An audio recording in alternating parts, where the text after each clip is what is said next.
must think that I'm a restless case because I ran away, because I ran away.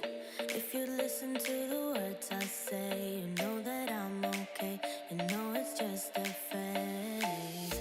Don't think I'm leaving cause I'm not at all. And if you get hurt it's unintentional. I just wanted you to realize that I'm the one you like, that I'm the one you like. So where do we go, where do we go from here?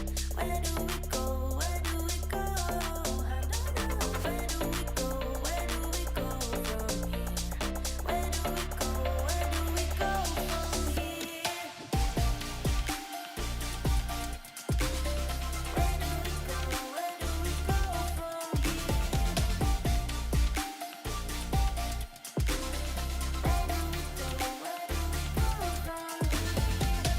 Baby, I've been busy missing you. Say, have you missed me too? Say, have you missed me too? Was this intermission good for you? Yeah, was it good for you? Or are you just confused?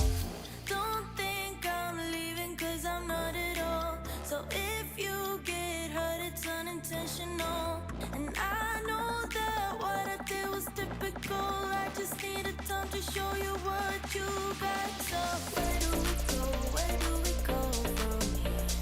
Where do we go, where do we go?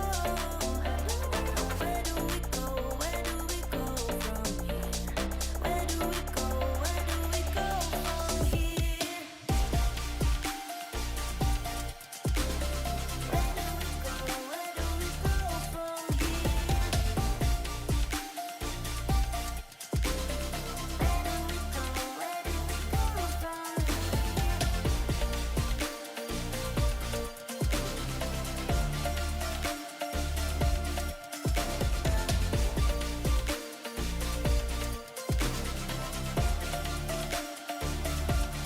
All I ever wanted was a sign from you, telling me you need me here just like I do. All I ever wanted was to make it through. Tell me, how about you? How about you? So where do we go? Where do we go from here? Where do we go? Where do we go? Where do we go? Where do we go from here? Where do we go? Where do we go from here? Where do we go? Where do we go from here? Where do we go? Where do we go from here? Where do we go?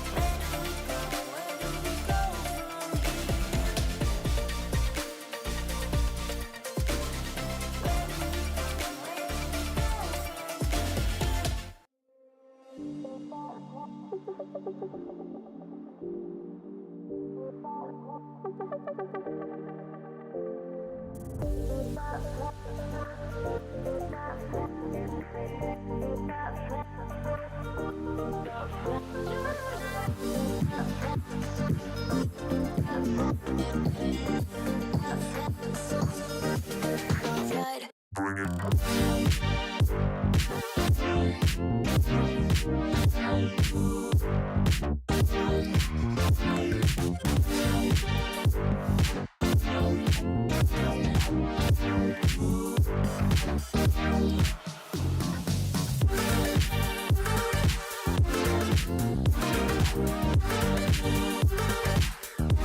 Is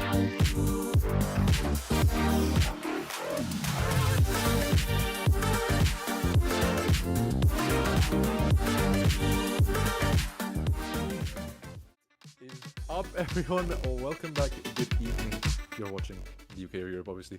Good morning, good night if you're somewhere else in the world. We don't know necessarily who might be watching this. Noel might have gone global for this one, but welcome back to the University Esports UK and Republic of Ireland Winter 2023 Teamfight Tactics season. My name is George Townsend, Dry Salad XXL. I'll be your host, as well as providing you with some play-by-play casting for the 3 games that we have tonight. Joining me as ever is the lovely Joshy. Joshy, do you want to introduce yourself? Give a little talk about why you're here. I'm Josh Guerrero, and I'm actually a Challenger TFT player, so more of the actual TFT insights going to be coming from me. I'm super excited for today. 3 people, same amount of points. Anything can happen, especially in this format with the 9 extra points rather than 8 than other formats. So who knows what can happen. Yeah, and speaking of those points, we are just going to have a quick look at how the leaderboard is standing up so far. For those of you who may not have seen, for those of you who are just joining us or weren't able to tune in last week, this is how the top 16 looks right now. So, as Joshua mentioned, a 3-way tie in first place. So, all really to play for as we head into these 3 games. You know, top 8 do receive prizes, but it's that first spot that people are really going to be fighting for, Joshua. Yes, the first place, not just the prize, just the pride, just the prestige of getting first in the tournament might mean more to some of these players. Some of these players might just be in it for the prize, but I feel like with a lot of these players being at their first tournament, I feel like winning it will just be a special moment there. Just in playing games in TFT as well. Yeah, and of course, with it being so close, it means that I feel like we're going to see some good TFT. You know, there's no really need for panic for any of these players yet, so far as, you know, everyone can just sort of play the way that they know how to play, sort of stick with the same sort of compositions. Obviously, we were able to hear a little bit from JX last week about the way that they were approaching these games and how they sort of viewed the lobbies, but with Marvello and Nuggy just stuck behind on even footing, it's again, all to play for, and I think we're going to have some really, really exciting games. Obviously, not on set 10 yet. Doesn't come out till next week, so we will have the last week of set 9.5 action. What do you want to say? You know, because this is the last time we're going to see this set in a competitive environment. So, what are your overall thoughts on how the set went? Do you think it was a good set overall in your eyes? Do you think you're looking forward to this 10 set more, or yeah? What's your thoughts? I think this 10 set coming up is the most exciting set I've seen in a while. I feel like this set has been a bit lackluster, especially for competitive play. I feel like the amount of depth in like playing a comp, I feel like a lot is committing to a comp at 2-1, and I feel like that's just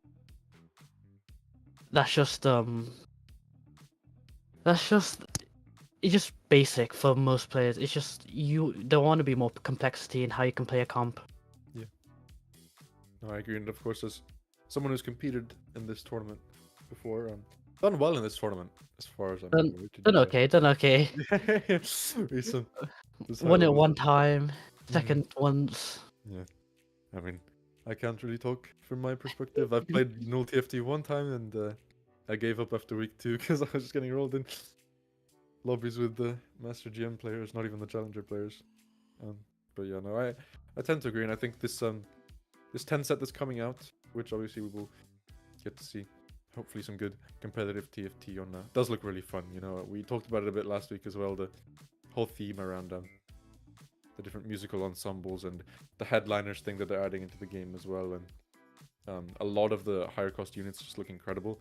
I mean, I was watching like 4-star Jin, because I love Jin already. I think he's like one of the best designed characters in the game, and that 4-star Jin where he gets the whole ring of turrets just like lining up around him. Yeah. It looks like there's gonna be some really fun, new quirky things happening in the coming set. But that's for the future. For now, we're still chilling on this half set, and for one, I think overall the 9.5 set was fun to play, at least from my perspective. I think as somebody who really enjoys the lore of League of Legends, it was really nice to see them do an entire set based around the League of Legends lore and the actual locations from in the game, with, you know, Ionia, Noxus, Demacia, Ishtar, all these different places being thrown into TFT. I think it was a nice little introduction to some of that. for some people. But obviously, I don't think the players will necessarily be thinking about that too much. I think they just care about how they build those comps into securing in that first place. So we talked as well last week a little bit about the playstyles we're building around certain augments, the playstyles we're building around certain maps. With, of course, the itch-style elemental buffs as well, that can sort of sway people in certain directions. But do you think there's going to be anything specifically in terms of legends that we're going to be seeing again today? Obviously, legends have to be chosen before the map select, so can influence how the game goes. I think Poro might be more popular in On than I thought. I feel like some players want to play a bit more flexible because of some of the the hero augments. If you think of the first game that we watched last week, we saw Kassadin win. Yeah. So maybe we see a Kassadin reroll, maybe we see a Warwick reroll, who knows? Yeah, of course. And little things like that. Super suplex set build where you go on. I can't remember what it actually was. Was it double Hodge on this set, or was it double? It was double Titan Resolve with Gargantuan Resolve, and you get the big set. the big set, and he just gets absolutely unattainable resistances and goes and does his sit-ups in the corner every now and then. Yeah, the reroll set with the reroll Ash. Could see some more rerolls maybe. Yeah. I don't mind seeing comps like that because that feels fun. That feels like you're. I don't want to say off meta, but it feels like you're at least trying something a little bit different than you're not being forced down the same path of like certain people might do with building Mordekaiser in every single lobby that they hop into first. Which we're probably gonna see today, but who knows? You might see some more challenger players. I've seen, especially during World, challengers was raising in popularity. So yeah, maybe we see more of that. Yeah, and obviously with a lot of flexibility across all of these compositions. I mean, when you mentioned the Mordekaiser, just as one that can be built into the Demacia comp, can be thrown into an Ionia comp even if you feel like it. It can be thrown into any comp, and I think it's what I like about. I think what they've done with sort of new season TFT is they've made the game so much more flexible. Again, I don't remember when you started playing the game. I know we talked about this a little bit last week, but I remember when the game first came out, it was very sort of prescriptive how you had to play it. You had certain trait, you had certain trait items, and you could kind of maneuver comps a little bit, but it was very sort of baseline. Nowadays, you can turn anyone into anything. Yeah, I feel like the spatulas and the emblems that they've added recently, they added emblems recently with augments because of the Toma traits, so it really adds just 8, I think, extra traits that you can play. Yeah, and as we as we wait for this lobby to just get set up, we've talked a lot about TFT. It's 7 p.m. It's a Thursday evening. We're all maybe a little bit tired. The sun went down 5 hours ago. Some of us have had very long days. Some of us, our days have just started quite recently, actually. I wonder who that would be. So how are you, Joshy? On a real note, it's Men's Mental Health Awareness Month. We need to check in on each other. We need to make sure everyone's doing okay. I'm doing good. I'm doing good. It's just you waking up super late. I've also woke up pretty late. Yeah. So it's For just me, yeah. I don't consider it waking up late. I consider it just kind of turning one day into 2 days and then becoming more productive that way. Because I had my first day from 1 till 12, and then I split that into another day after that, which means for every day that everyone else is working in the industry, I'm working 2 days. But just for now, we're going to slide into a quick break as we sort out the lobby, make sure we get everyone in there, so that when we come back, we will head straight into game 1. So stick around, make sure you don't miss that action. Thank you.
I don't wanna fall for you, oh no.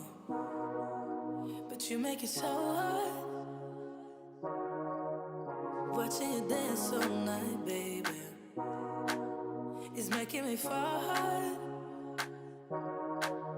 Trying to take a deep breath, but I just can't control my lungs. Ooh. Trying to hide my cold sweat, but I just keep on talking in tongues.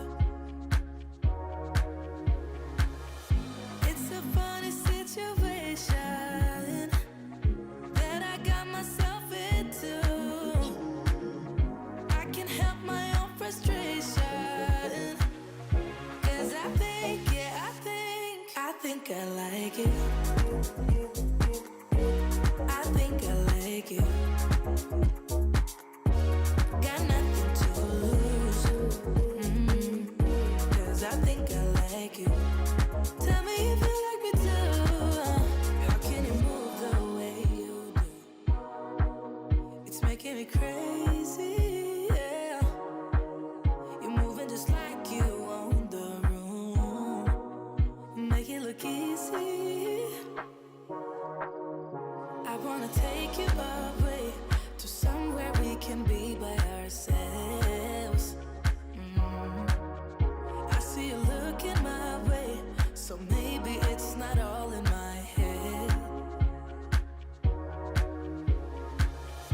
It's a funny situation that I got myself into.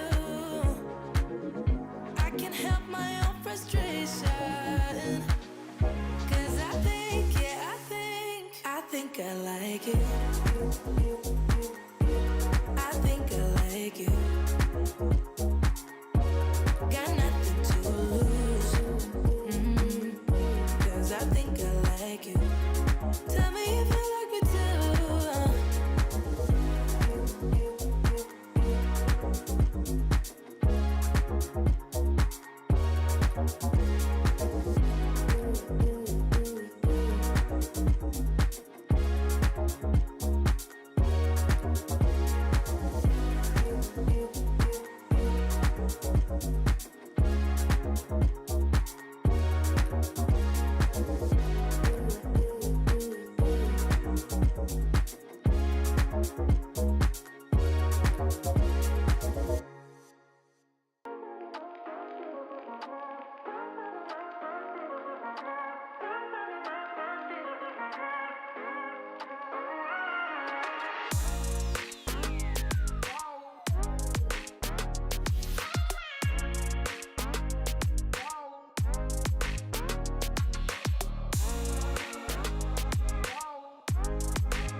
What is up, everyone? Welcome back to the University Esports UK and Republic of Ireland Winter 2023 Teamfight Tactics season.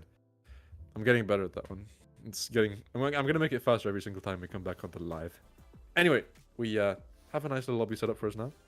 For those of you that have just recently joined, this is the grand final week. We've got a nice little three-way tie in the top spots, as you can see to the side of me over here, where I'm leaning my head. I think I'm leaning my head the right way. Those are the top 8. We have 16 players overall, so 2 lobbies going at the same time. The lobbies are balanced to make sure that the competition is always going smoothly. And Joshy, I think we're ready for game 1. We're ready? I'm You excited. are- What are you thinking? Because obviously we've got JX in this lobby. We spoke to them a little bit last week. Currently, technically first place. It's a 3-way tie for 23 points, but holding on to that top spot. So we'll claim he's the current leader. What do you think he's got to focus on to make sure he retains that position? I think consistency. I feel like trying to greed for like a first place is probably a trap. I think if you just maintain, just go in top 4, you should be fine. Mhm. It's more on if you bot 4 is the problem because of the point differential. Like you lose 2 extra points if you bot 4. Yeah. So I think it's just trying to stay consistent, trying to top 4. Yeah, that top 4 bonus point you get is so nice. Can really swing the way the lobby goes overall. And obviously in this lobby as well, we've got some people that are bringing up the rear. Some people on the other side, as well as Mysterious Hotbow, who's currently in 8th place. So one of those outliers, maybe just fighting for a prize spot, not necessarily looking at the victory, but can still fight for first place. I mean, within the first 8 places, there's only actually 7 points differentiating them. So a couple of good games can sling you all the way to the top, and nobody's really out of it yet at this point. Yeah, I feel like you just won first place. The 9 points is so much because of if some of the top players just go 5th, that's like a 5-point gap. So like, if you just win these games and hopefully the other players go 5th, then you'll be in a good spot. At what point do you start just focusing on griefing the other people in the lobby and not actually trying to play well yourself? I'm not sure about this rule set, but some rule sets, you're not allowed to do that. But I think I don't think you should ever try a grief unless it's like a duo tournament or any Yeah. other tournament. Have you ever played a double up tournament? Not a double up tournament. I was gonna sign up for a 2v2 tournament, which is different. It's a 2v2 in regular TFT. Yeah, because some of the double up things, I haven't played much of double up, so can't Yeah. speak on that. I just like Twitch chat in the head, disgusting, grievous flashbacks. Just to reiterate as well on the points as well. So the way it works is if you come in 8th place in the lobby, you're chilling on 1 point. We don't do 0 points around here. Everyone deserves a point. You know, they've come out here, they've put out their best effort. And then it goes up by 1 point, so you got 2 points for 7th, 3 points for 6th, 4 points for 5th. But then you get a bonus point once you hit the top 4. So 4th place doesn't get 5 points, they get 6 points. And then 7, 8, 9, respectively. So just bridging that gap can be so important, gets you that extra bonus point. It's a thing that exists in some sports as well. But I think we are just about ready to actually be heading into this lobby. So Joshy, are you excited? What are you hoping to see? What augments do you want to see? What map do you want to see? What itch-style element do you want to see? The main thing I want to see, the thing that we didn't see in the first games, was Piltover. I want to see someone get a Piltover lose streak. I want to see a 50 stack T-Hex. I'm excited. Somebody just absolutely Mongo sending it. Maybe they get that last stand so they can chill on 1 HP for a little bit. They get the last stand, and we're in. Yeah, what do you think about the little legends, Loki? Can we get a little legend check? I think the Yasuo Chibi. I think the Chibis in general. I don't know if I like them or if I hate them. Because I play against them most of the time, so when they cutscene me, I just get tilted. Yeah. Looks like most of us are fighting over Orin's Forge here. Orange Forge doesn't really tend to like one particular comp. I feel like if you hit the magic ones like the Mana Maze, the DFGs, it'd be decent. Some of the tank ones are good. It used to be one of the most powerful. Like the Ornn augments used to be one of the most powerful, but I think now it's just tuned out. Wait, surely you forced Cho'Gath 3 here. Look at that. Cho'Gath 3, I'm not sure how strong it is. Maybe in Orn's Forge is pretty good because I do remember Spirit Visage being really broken with the Cho'Gath. Mm-hmm. Check And if that they still working front line. and if they have the opportunity to go for Cho'Gath 3, I think it's still pretty good because if you can play any backline with it. I think I've seen an Azir backline with Cho'Gath. I've seen Yeah. a Neela backline with Cho'Gath. Mm. So it's not that uncommon to play Cho'Gath. So do you prefer the Bruiser front line or the Bastion front line in general? Um, It really depends. I think I probably lean towards the Bruiser because of just the flexibility of them. I feel like if you're playing Mm. Bastion, you're probably playing for the 3 stars. Probably playing for 3-star Nico, 3-star Kassadin, like in the first game last week. But I think the Bruisers are just more consistent. Mm. Man, nobody wants the 2-star this Renekton. I've seen like 3 people already pass up on it in this lobby. Cho'Gath as well. Oh, we can see PK with Society. 2 Piltover. Well, Pretty we might be interesting. getting what we want. Gets the Toma traits without even playing Earth, so maybe it's a sign. I think we run it back and we drop the Piltover emblem. Oh, 5 not take. Piltover on 2-2. Maybe. That is Unfortunately, not an taking the tome. that is another thing they're changing on the 10 set, isn't it? Is that leveling is a lot easier and you can hit 10 for free. Yeah, well, they Oh, make it so you can hit level 10. yeah. By for free, I just meant it's unlocked for everyone. You don't need level up. You don't need what do you go for? Targon. Targon, that's very interesting. I feel like Targon's not very common. But it's okay if you play towards the Nico reroll, but there is a Taric Sork comp that was very Mhm. popular in Korea, so we Yeah. can see if they play that. But do you think the Targon emblem is more to force Targon forward? Do you think it's just so you can swap out one of the already existing Targon champs? Like maybe not use F, not use Soraka, not use Taric? I feel like it's not that much of an investment. I feel like Taric, you probably, if you have Targon, you should probably just play around the Taric frontline early game. Yeah. You could drop the Shiraka, but if you are playing towards that Nico, you wanna have the Shiraka just to keep the Nico alive. Obviously quite a strong little front line here with that Taric Swain as well as the triple Targon boof. We can see the Patrice Shackle. I think that just means it's gonna Voltito's gonna play towards the Demacia, so I won't speak. I won't speak about you people, want speak, you want speak. I won't speak about people that play boring compositions.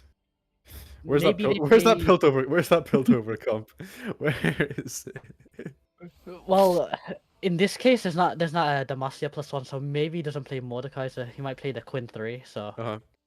So could be what more set? interesting. So settle on Demacia 7 or sit on 4 or 5, sorry. You, I think you could still hit Demacia 7. I think Mm. that's still the best, but if you do go for the Quinn 3, I think you stay Demacia 5 and then play Force Slayer, Yeah. which Oh, may no. include a Mordekaiser, but See what happens when you level up with Cho'Gath? Look at that. He's just consuming. Look at that! Hungry guy. still loses. KL2, probably one of the This cast worst one back. class Yeah, but cast. 2-star. Yeah, that's crazy. Oh! Doesn't Hitting the scare me. Quinn and the Sona in the same shot. Ew. Wait, that's a bit dirty actually. Oh, another Quinn on lobby. But is using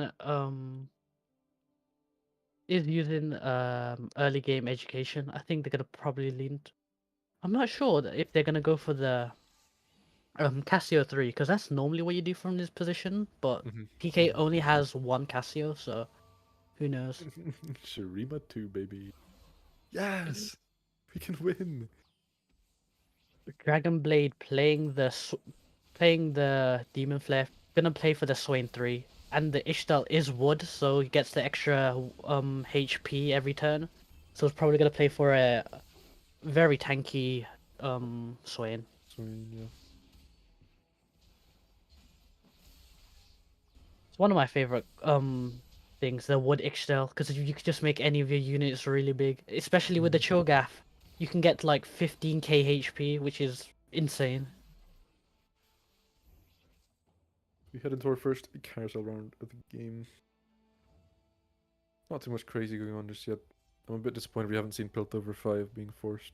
But No Piltovers, but we just we'll just see how they play this because of I think the Orn's either going to be on what's it called 2-5 or 3-2, but we'll see. Unitex, they're picking up. Yeah, I mean, with the way this lobby's shaping up already, I think you can be happy if you're JX with the fact that you've avoided the other two first place players by being technically in that top slot. So in theory, he should have like not necessarily easier, but I do want to say slightly easier game just in terms of the way the seeding goes. Yeah, and Yeah, he deliver that really top only game. needs, top 4, so it should be okay. But what concerns me is the Targon, because of I'm not too big of a fan of it. Mm-hmm. Healing overrated stat. Yeah, but it's just that if he plays the Tarek version, which I haven't seen much of Yeah. recently, but it's I mean, a yeah. double gargoyle with a QSS, and it's just an unkillable Tarek. Yeah, and that Swain in this early game is so incredibly strong as well. Just already feels like really tanky. The drain as well with the Torgon healing. I mean, 180 HP for that little tag there. Yeah. There's also the bonus HP of just the Targon emblem as well, just Yeah. for that little bit extra of tankiness. Sitting on a Emilio as well, but I assume won't go into Ishtal. It's more just a placeholder for now. Could go Ishtar, maybe the Wood, but we'll see. Mm. While C0 on a 4 streak, trying to get that 5, playing Bilgewater. We saw last week Bilgewater 10, even though it goes up to 9, win the game. So we've seen Bilgewater do really well, and probably going to get the 5 streak here, playing into a level 4 board. Yeah. I mean, we haven't really talked much about the people that are sitting on the outskirts of the point standings, but with people like YL, you know, sitting on 12 points, 11 points behind, you get a first place, that 9 points can just slingshot you into the top, like, 6, 7 teams, and then you got 2 more lobbies left. Like, anything could realistically still happen for these players. And with YL, who was our first rate player, who we saw didn't do too well with the Demacia 9, Yeah. could just win every game here, just win it outright with their first rate playstyle, but it's very risky. But with win streaking, just alleviates the risk a little bit more. Yeah.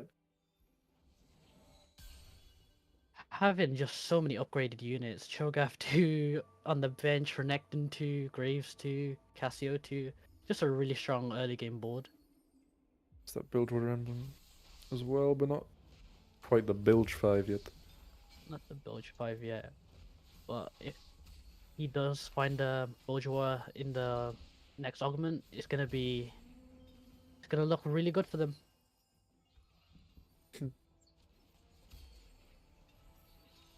Tank items only. Sad face.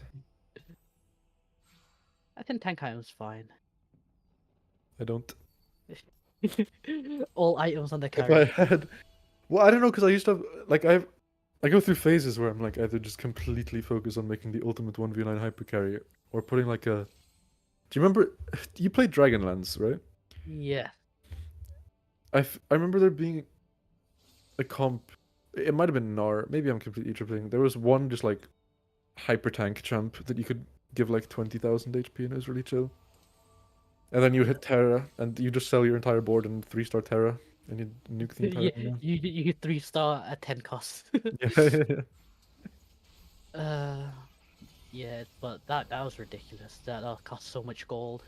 Yeah. I remember the first time I played against a 3-star Terra, it was like, I don't know, it was like being born again.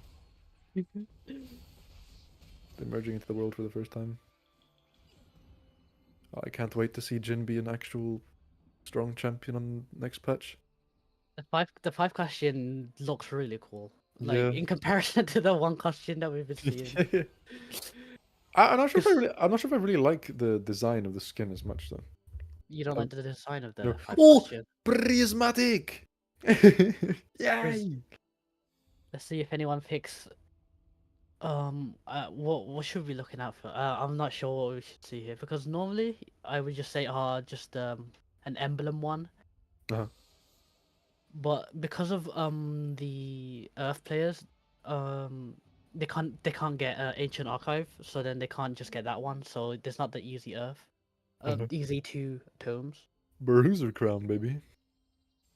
Slayer Slayer Crown.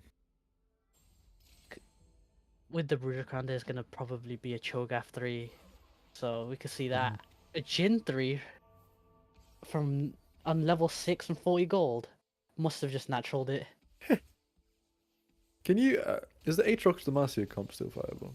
Aatrox Demacia, that probably works, but you're probably not too reliable trying to get the Aatrox. Yeah. See this Aphelios in the early game. Doing a little bit of damage. Does Cass just nuke this? I think so. Oh, no, she doesn't. Oh, it was very close though. Oh, wait, the healing. Yeah. Very close fight. No. Unfortunate. Oh, forward 2, Swain 2, rolling now. I think that means that they want to play around the Jinx reroll instead of just playing the four gunners with their Philios carry. Silco champion. Yeah, Silco in the Zorn comp. Kind of just a trait bot, I think. Yeah. Because you want to have the AD items on the Jinx, and you want to have the tank items. So you probably just want to put the spare items on the Silco. Yeah. YLC0 level to level 7 wants to maintain this win streak.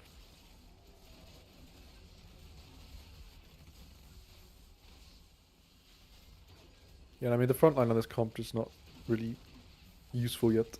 So they're being With cleaved. no tank items, maybe they had some tank items. Maybe Unfortunately, having the rod and the glove can't really make anything. maybe those Kroground tank items were actually what we needed all along. YL still keeping that 100% win rate up. It could be interesting for the lobby, realistically. If our brother gets first place in this game, slingshots up to like 21 points, things start to get a little bit interesting. Yeah, you also just need the other players to also get bot 5, just so Yeah. that you can just even it out. And going level 7 there is very aggressive. I feel like most players would wait till like 3-5 to level to 7 there. Especially how he didn't take any gold augments. So it just meant that he just wanted to maintain the streak. Yeah, but most Regardless players of aren't gold. YLCO. YLCO is different. Different gravy. And now we're getting on items. See what everyone picks. The Cho'Gath is probably the one I'm most interested in to see what they get, because if they get a Eternal Winter or if they get a Spirit Visage, it's going to be very powerful. Mm-hmm.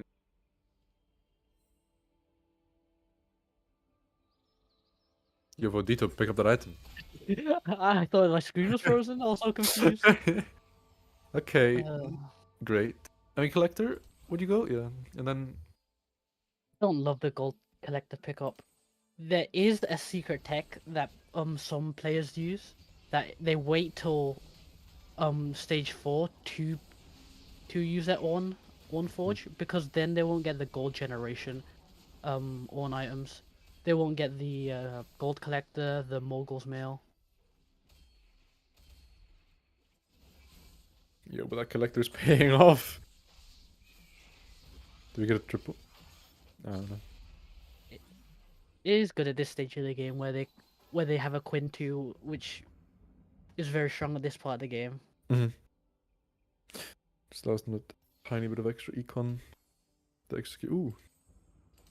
Bye bye items. The Night Harvester, Night Slayer, Harvester, Nyla. Slayer Nyla. With the 5 Demacia. Not benefiting from the Demacia buff. Very interesting, because of there are very interesting 6 Slayer setups. Mm-hmm. There is the very common Fiora, the Fiora Slayer, because of it just fits in with the Demacia. But I've seen some other Slayers, like I've seen Nyla Slayers a few times, but I feel like it's only through the mid game. Mm. Unfortunately, going to lose to the Jin 3. Me when I Jin 3. But when was this Jin 3 actually hit? Because it was before. It was before second augment, I think. Yeah, I think it was just on 3-1 or 3-2. It was just naturaled. They didn't roll for it at all. They just found Jins in the shop. And Jin 3 without items is is Yeah. actually really good because of it just has super high base damage. It Yeah. actually might be better than even putting items on him because of putting items might be overkill. Might just do too much damage. Yeah, I mean that AD ratio is just so insane already. Um, there's something.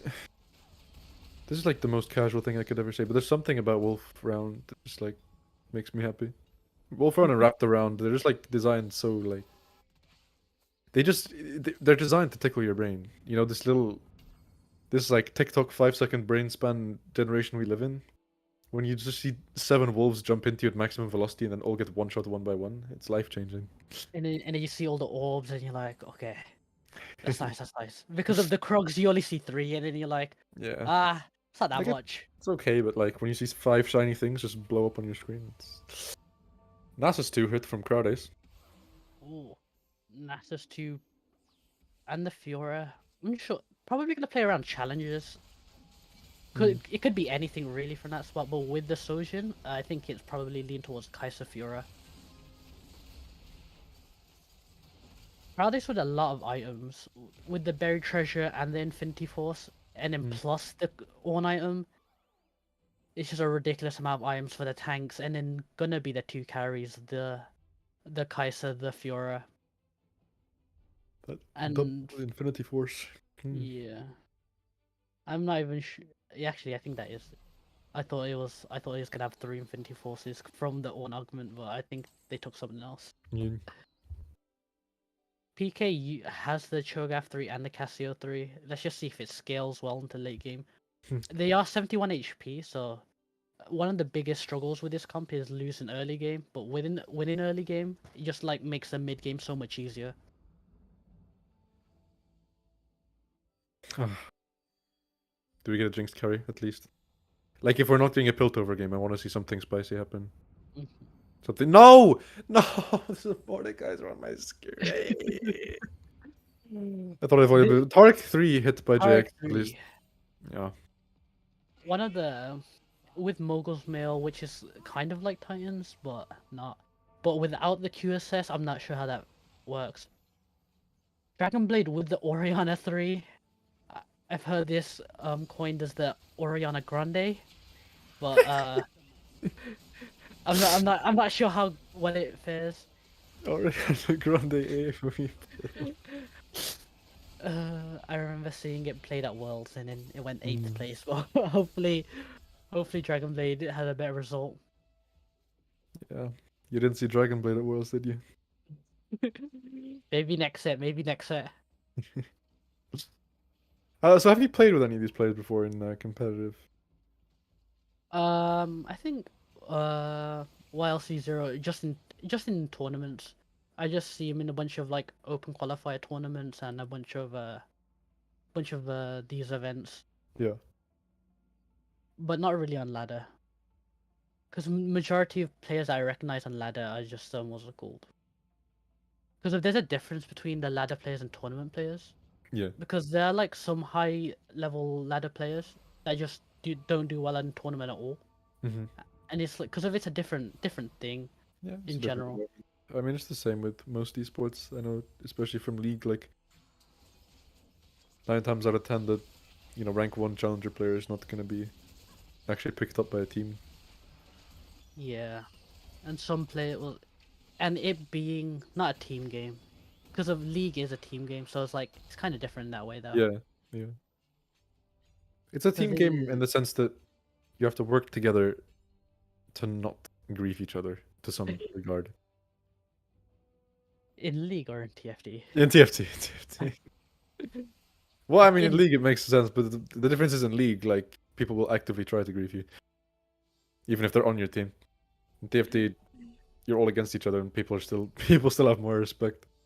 Yeah, I feel like TFT probably has the best community out of the Riot games. I'd agree. The Valorant community. Yeah, it does. They're all different. They're differently toxic. Because the Valorant community has the voice chat, the League doesn't, but it's still as toxic somehow. Yeah, the Valorant has the voice chat and the e-daters and the Valorant lobbies. Because that's like such a chill game to play, but then you'll get in like you'll decide to keep ranked one time, and oh my god, it's hell. Yeah. But then in TFT games, like you'll be trying to like 3-star 5 cost, and like the other player would be like, he would just sell it and be like, oh, try and get it, just to be like, oh, so you can get the 5 cost, no, the Yeah, 3-star 5 cost, and you're like, oh, this would not happen if it was a league player. yeah. If it's like in League, you're like one auto away from getting a pentakill, and the guy uses everything in his power, prays to 700 different religions to make sure that you can't even get near him. Yo, And look at that, Tarek. Look at my guy. very big, but the Jin 3 and Yo, the where, oh, yo, where is our damage, team? Silco, you are doing nothing. Goodbye, JX. From first place to 8th. Unfortunate. that's really bad for JX. For someone who's in the top 3, they need to be looking for top 2 placements in the next games to try I and get that first don't place. think they were expecting to lose that hard on that round. I think. I wasn't expecting them to die from it. No, me And neither. But yeah. but the the natural Jin 3 is just too powerful. Can we get an HP check on the Cho'Gath, maybe? You know what's going on, my brother. Probably my least favorite tank one item. I think Hull Crush is a bit more exciting. I think Eternal Winter and Spirit Visage would be better in Cho'Gath. Mm-hmm. I think Mogul's Mill's okay, but it's just a glorified Titans. Showing on 5.6k HP. Not Yeah. too shabby. Could get the Ixtal in with the what's it called? With the Cassiopeia for the Evoker, and then you just put Nico in. Or could put the Kiana for the Slayer for the Oof. Rek'Sai. But losing the 5 streak. Got 6 collector gold that round. That is, Jesus, that's some value. A lot of 3-stars this lobby. We've got 3-star Cho'Gath, 3-star Cassio. There was a 3-star Taric. Yeah, a lot of these aren't getting 3-star contested. Jhin, Yeah. 3-star Ori. And it feels like a lot of these were quite early as well, just completely uncontested. Like one guy was going Cho'Gath, one guy was going Cass. The Jin was just randomly hit and nobody was really fighting it. Yeah. We- With buying the what's it called? With getting the 3-star 1 cost, it does make it easier to hit the 3-star 1 cost for the other people, so maybe that's a factor to why they hit so early. Bruiser Hearth, Bruiser Crown, and Mega Chilling. Yeah. It lets them, they can play the Scion and they could drop the Renekton if they want to. Mm-hmm. The extra unit. What are we taking? I think they wanted Challenger, the Challenger spat here, but Yeah. unlucky. No bow. This is Crowdace thinking we go next. After drifting. Oh, Ash 3 from what the. We're just 3-starring a lot of like random units that necessarily. That, like, I don't think any of them are forced. I think this is just like. With the 3-star Jinx as well. Forgot about that.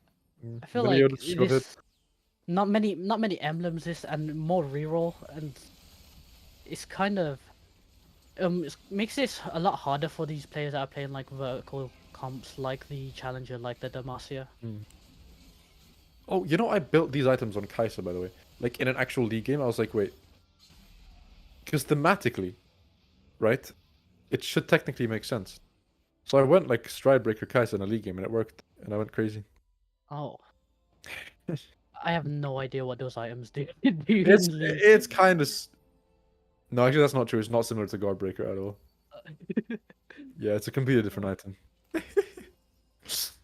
Dragon Blade with the Oh, and there's a with the 3-star Sway twin. Jesus. Yep. with Demon Flare as well. Maybe it'll be enough. I think Swain 3 with the Wood Ixtal. Actually, into the Jinx 3 might be in too much DPS for it, but we'll see. That Archangel just annoys me a little bit. For the Swain? Yeah, I know it's good. It stacks up and he'll get max like pretty much half the time, but it just looks funny. Yeah, the Jinx did not have enough damage. Yeah, not enough front line. Mm. If they had like a Giant Slayer, maybe it'd be a bit better in that matchup. Mm. See if Dragon Dragon Blade can, with 1 HP, try and squeeze a top 4. I see confidence in Dragon Blade's eyes. You guys can't see him, but I can. You can see him. I have a spiritually. telepathic link to like half the players in the lobby, and I can tell you right now he's definitely feeling good right now. Kai'Sa 2, Nasus 2, TF2, Going for the Nico 3 as well. level 8 on Siren. This lobby's a lot. There's not a clear person who's going for like a 9 trait or like something like Mm, that. no, but it feels So like a lot of people could get knocked out very soon. Like this lobby y- could completely flip on its head in the next 3 rounds. Crowd's hit Kaiser 2 and Fiora 2 with like 30 goals, Yeah. which is very good for them. Oh, Swain? Swaying really Oh, I low, heard. Not but quite not enough. enough. That was looking a bit dangerous. The Kaiser nearly just nuked him off the bat. And now we get Unfortunately, the execution on the other side. super unfortunate, No. especially after hitting the Kaiser 2 and the Fiora 2. You feel like, oh, you should be strong enough by then, That's but the the Swain was just too big. two bottom place in the lobby. That JX 8th place is the one I really want to focus on though, because like being top in the lobby, that's like the number one thing you want to avoid. It's just having an absolute stinker of a game, because it feels like that means everyone else can just kind of sit around like the 1 to 4 spot, and they don't really have to like get first every time. They've just built a gap off you now that it's gonna be quite hard to come back from in only 2 games. And for JX, just mentally, you just have to not get too tilted from that, because you could easily spiral and just be like, oh, how did I aim there, and just say you got Yeah. unlucky, and then just proceed to play worse. Yeah. So, while C0 on level 9 with the Gangplank, only one Bilgewater spat, so cannot get the 9 Bilgewater, but still close to being very strong. You say that, but I've seen the future. You've seen the future. This dragon is gonna drop just a Bilgewater emblem, not even like a spat or anything. It's just gonna drop the emblem. If he can make it to there with only 14 HP, I believe. fighting this very strong. The Gangplank has situation Rabadons and JG, so if this ship just nukes them, no, frontline just well taken. Oh, very close fight. But if Desperation. But I mean, if you do start the GP and then, you know, with the lucky glove as well, so then try ensuring the best items possible for the GP. Aphelios 2 for Siren now as well. Dragonblade did die from with the Swain 3, unfortunately. Means we're down to the final 5 now, so once the next person gets knocked out, that's the bonus point confirmed for the rest of the players in the lobby. So this is where you really want to just focus on survival more than anything. Can be so influential to the final standings. Siren coming back up against YL. Obviously, YL had that massive win streak to start the game, but has just dropped off a little bit. Has managed to stay in contention much as they can with the GP ult flying in, nuking the backline. If you notice on Siren's bench, you can see 4 Aphelioses, and they did have a 2-star Aphelios, so they are only 2 Aphelioses away from Aphelios 3. So we Yeah. can see if anyone tries to deny that from them. What did I say? The Elder Round. The Bilgewater, The drops of Bilgewater emblem. I don't think that's possible. No, so I hopped into the game code before this. You changed the game code Yeah. just for them. Siren with 30 gold, probably gonna be 40 gold, 2 roll down for this Aphelios 3. Does Morello's apply off the Warwick AoE? Or does it? It's only the fear. Yeah. Oh. Silco 2, not having any luck. Mordecai's team gets skipped. 0 Aphelioses so Yo, far. do we hit? Question mark. Oh, that's Oh that's dear. super unfortunate. Oh That's dear. super unfortunate. Rolling 40 gold and not hitting a single Aphelios. Well, Siren, you have it on our authority that you just got absolutely mortified. Karma 3 hit by Hotbow now at 6-1. PK looking to kill Siren after not hitting that Aphelios 3. I don't think Maybe? Siren is gonna make it Oh. out of this one. Oh, actually, it's the wins Oh the my fight. god, just decided to remove 10 people for no reason. While didn't deserve C0 to live. getting 5th. Oh, that just feels so bad for YL after like such a strong start, and I feel like Going 9 was an interesting choice instead of just rolling down. yeah. They were playing for the first place, which is their playstyle, but unfortunately didn't pan out for them. I mean, that's kind of how they play the whole game, forcing 7 early, forcing 8 early, rushing all the way to the 9. Yeah. We see Hotboy here with a triple 3-star backline. The Ash Karma Jin 3. Oh Very me, oh interesting my. items. Oh me, oh my. Ionia Morello Whisper Ash as well. I'm gonna need another HP check on the Cho'Gath so we can see how far we've come in this lobby. Not ideal items with the abyssal mask and the what's it called? Mogul's mail. Ideal enough. Okay, we're up about 1k HP since we last checked in with our friend Cho'Gath. Feeling on about 6,500 right now. Pick up a Nyla, we pick up a Shen. Mysterious GP chilling Hotboy in the trying to back. go level 9. Valdito and Mysterious Hotboy both trying to go level 9. We can see my favorite units. I'm tough right now. So maybe something about Mordekaiser is going right. I think I'll have a quick check. I believe Vodito is currently 4th overall in the standings. So first place here could be absolutely instrumental. Valdito with the Quinn 3, Jarvan 2, Fiora 2, just had a really good level 8 roll down. Yeah. And with this gold collector, just makes it easier to get to level 9. I personally thought it was going to do a lot worse, but clearly Valdito knows something I don't. Yeah. And I mean, if Vodito can stay alive and grab that first place here, that makes an 8-point differential between himself and JX when he was down. When he was down 5 points before the lobby even started. Yeah, it just shows the difference between the 2 weeks. Like, 1 week you could be feeling hot, the other next week it could just be completely different. So you kind of want to try and maintain the same mindset between the two. Redemption picked up. Edge picked up. Looking for PKs there, just probably going to be a 3rd place here. With playing Cho'Gath, is kind of just a top 4 comp. It's really Yeah. hard to win without without having like 2-star legendaries like the Heimer 2, Scion 2, Rise 2. And I think you take this if you're PK, as we see a 2-star Aatrox hit by our brother in first place as well, Vodito. I think you take this if you're PK, you know, 9th overall in the standings, probably playing for those prize spots more than anything. So, getting this 3rd place will feel quite nice. The 7 points to take into the next lobby.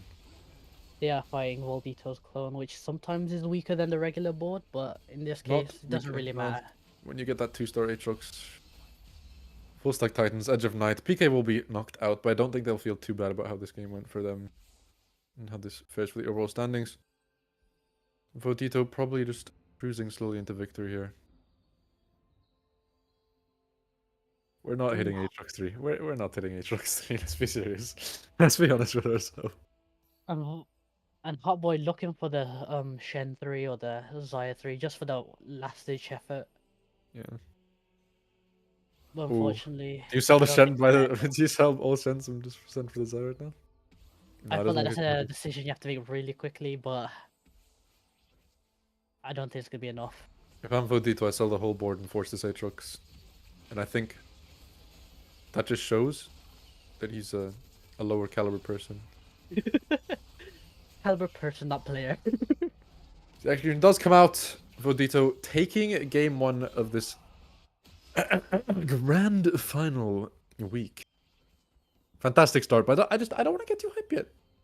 You know, because I don't want to say anything crazy. I don't want to start getting into all these crazy hypotheticals in the first round when God knows what else could happen. And Vodito will be very, very happy with this, though, climbing up the ladder as much as they can from 4th place. JX, gutted probably by that performance, still will be up near the top of the lobby just because they did have such a good start last week, but we'll have to do a lot of catching up if they want to get back into the lobby. That is all from us for that game 1. We will be back soon with the round 2 fixtures after the lobby seeding has been done. Make sure to stick around for that, as well as the 3rd game at the end and some interviews with our players. So thank you all for joining. We'll be right back after a short break.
What is up, everybody? Welcome back from that short little break. I know you guys were anxious to get back into some more TFT action with the University Esports UK and Republic of Ireland Winter 2023 Teamfight Tactics season. I'm at a point now where I can almost say that without reading it off the paper. Welcome back, everyone. Just a quick reminder, I'm your host slash play-by-play Dryseld XXL. Joining me again is the lovely Joshy. We don't have as much time here. The second lobby is reared up and ready to go, so we're going to head straight into the action. But Joshy, anything to say before we just pop into this game real quick? Yeah, I'm just excited for this next game. I want to see how Voldito does. I want to see if he can continue his win streak, Mm. and just see if he can try and play for the top two, maybe even the first. Yeah, and obviously with those lobby updates coming in, I will go through that a little bit when we have some downtime, just to update you guys on how the lobby is shaping up with the 16 places. There has been some movement, some reshuffling. Double Chibi Prestige Dragon Mancer Yasuo in my lobby. How do that has to be bannable. I think it's because of they're on the tournament round one where they have everything, so they're like, oh, let me get the most. Hey, one is the Let me most get expensive. You can see most of them are using chibi skins, so And then we have the 1-star Froggo Puggles. You have to respect it from a brother like Epsilon. that might just be from that's the one they're comfortable with. That's what I do. I don't change my chibi because Mm. if I feel like I need to keep everything the same. Little Yeah. Legend, I mean, the it's like arena. it's like a superstition thing as well. You just have Yeah, skins that like you play better on, even if it doesn't actually change anything. yeah, and then they have better remotes. Man, some of those chibis annoy me though. I don't know what it is. Something about seeing the champions just shrunken down.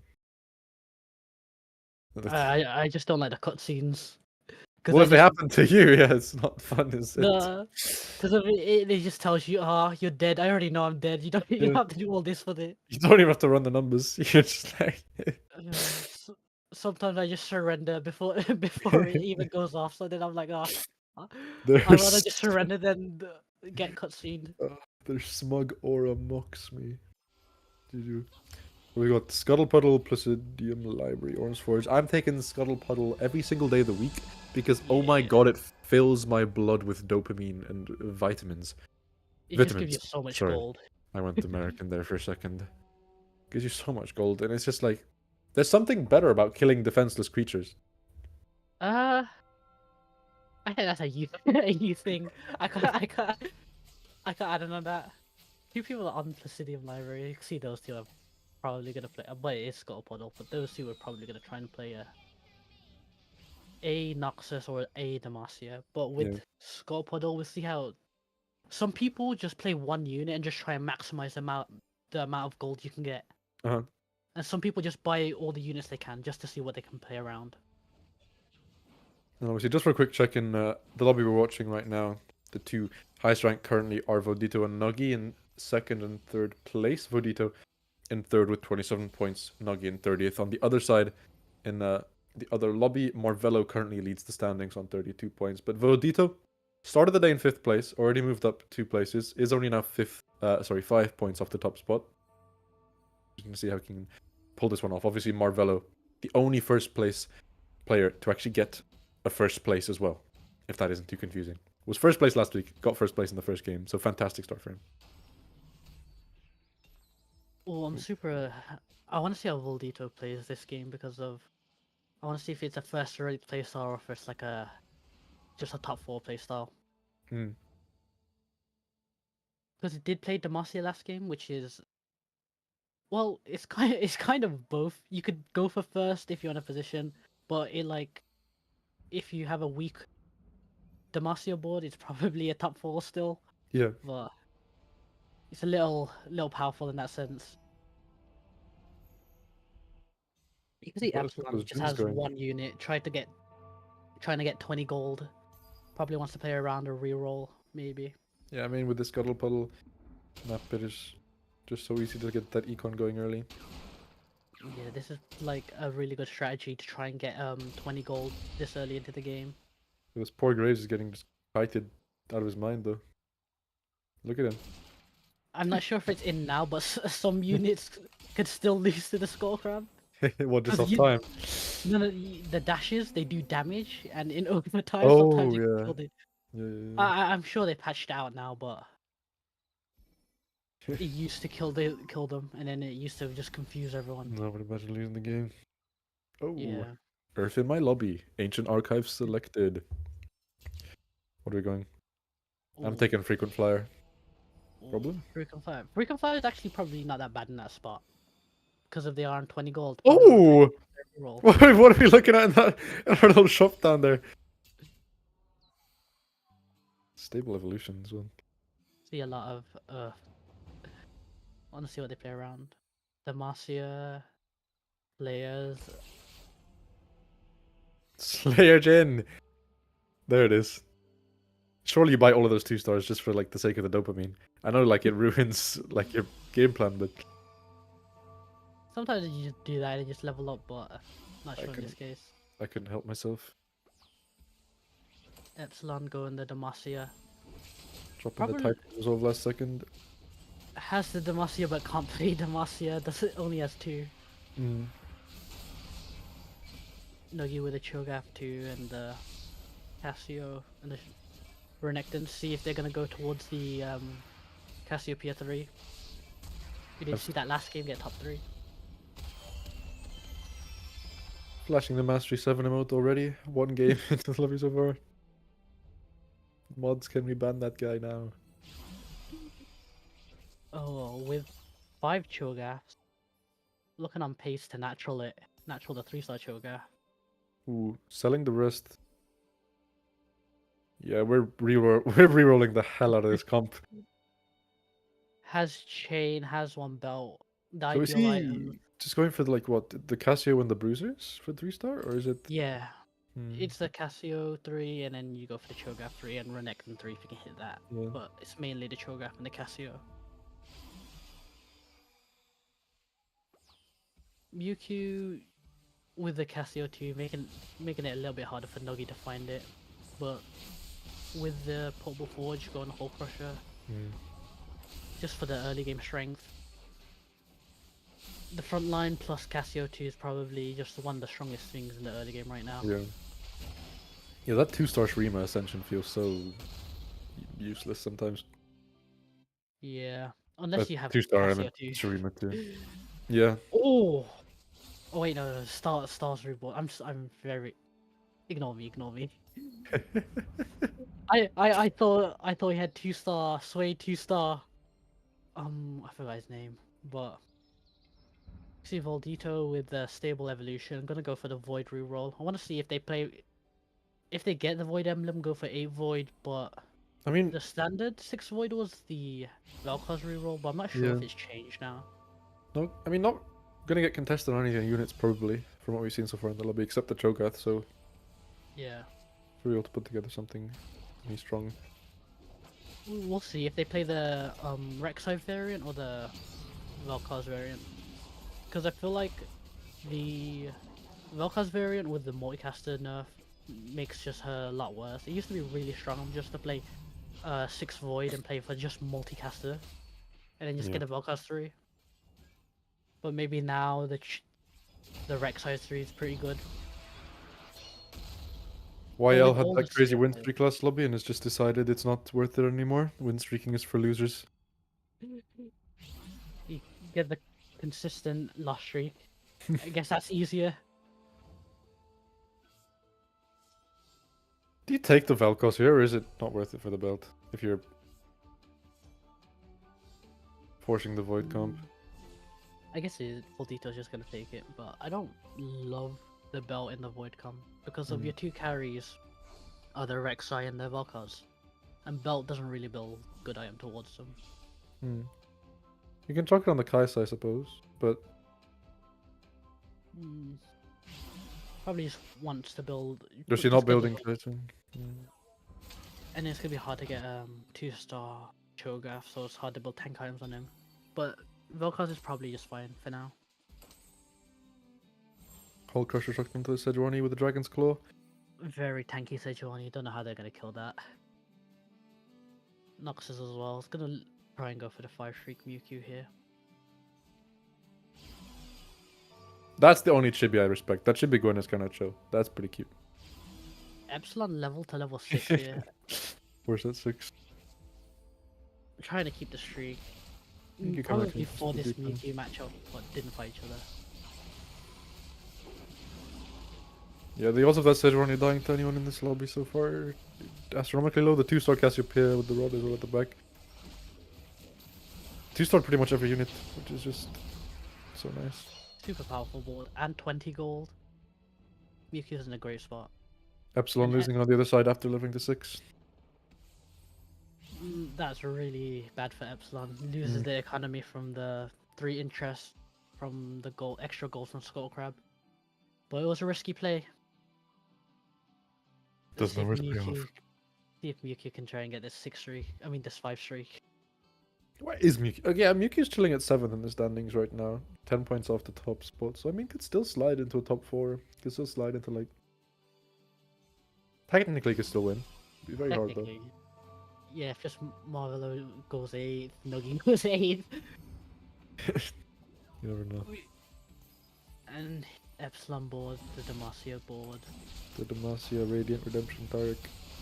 Having no 2 stars. Not doing great in this matchup. Having no damage for the Sidroni. Just barely broken through the first shield. It's just such a tanky front line. The Sejuani is pretty much healed. Probably has more health than to begin with. With the shield. In the second that Tarek goes down with the Redemption, the team just collapses completely. It's the only thing keeping them alive, even. Yeah, just having no 2-star units. My Kale 1v3 is that lucky. Put me in that situation, I'm coming out alive. You're level 6 Kale. More Scuttle Puddle. More Scuttlepuddle. I feel like Krog Scuttlepuddle is the most underwhelming. Because you only get 3 gold. Yeah, but they make them bigger. I think. They make them like look bigger, so it's like... They look bigger, so it's more gold. So it feels bigger, you know? Yeah, Mewtwo keeping that win streak going all the way through the Krug rounds, though, absolutely fantastically with that Sejuani as well. Already such a strong comp, but doing so well on Econ. Yeah. And so healthy. Yeah, okay. A 94 HP, 4 streak. Also doing really good, even for losing the first one.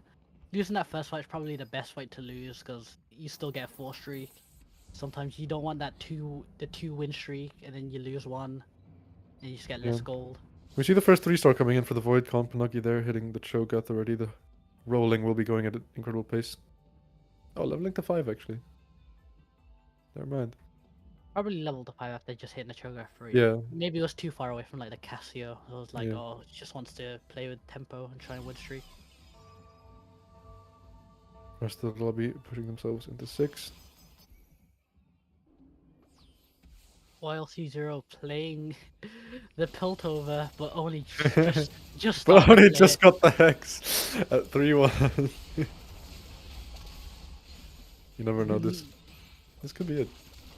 If we get a Tiny Titans, we get Last Stand. We'll see. You could get saved by the augment. You can see they didn't slam any items because they wanted a guaranteed loss. Maybe yeah. We run the Piltover win streak comp? You've never seen it. Ugh. Sorry. At the time, that was a bit more disgust than I was trying. It is what it is.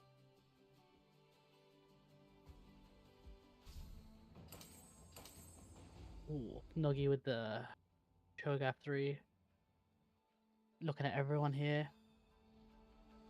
Voldito level 7 with the Void comp. Probably looking towards the 2-star Vel'Koz, the 2-star XI right now. A lot of people level 7.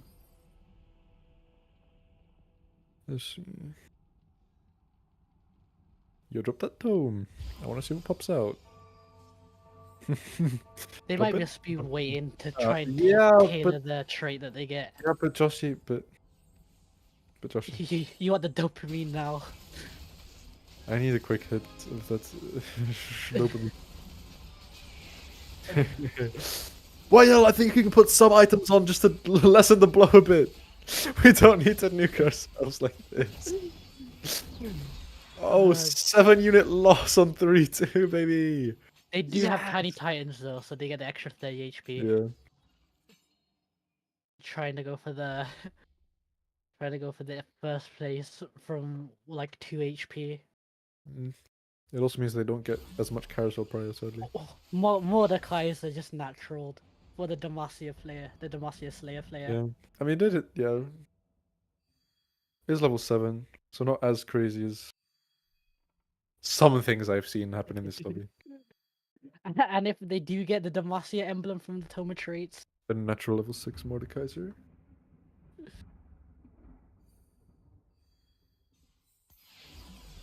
they do get the natural. They do pop the Toma and get the Demacia See, sometimes you just Mordekaiser. have to, I don't know, man. Like, 6 Slayer, 6 Demacia.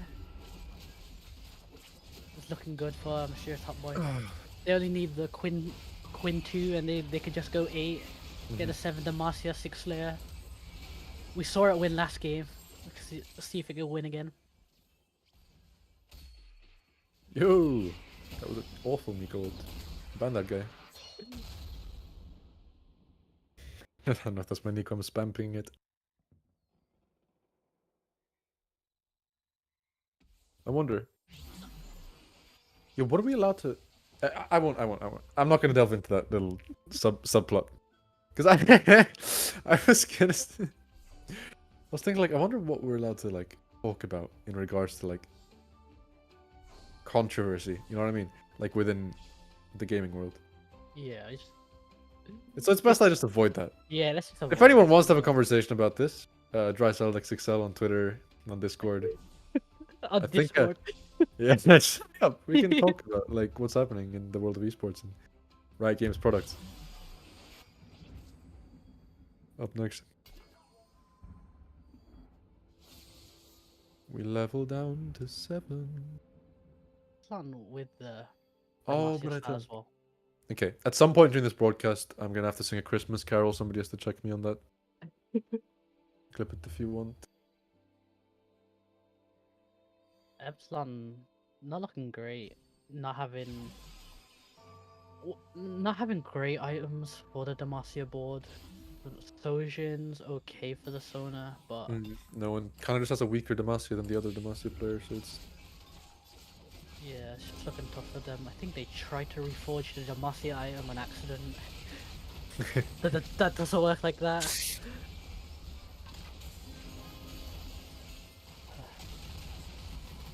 Fiora going a little bit crazy on the backline though. That double Radiant Redemption is doing a lot of work, but... The Demacia Fiora is pretty strong right now. I feel like it used to be very underpowered. It used to just be a Mordekaiser comp, but I feel like recently, Fiora's been back in there, so Yeah. it's not that bad. Epsilon Why- hitting the Quinn 2 as well. Pretty good. YL with the Tiny Titans making his way down to the bottom ranks of this lobby. Taking a deep dive. Going for the first or 8th like usual.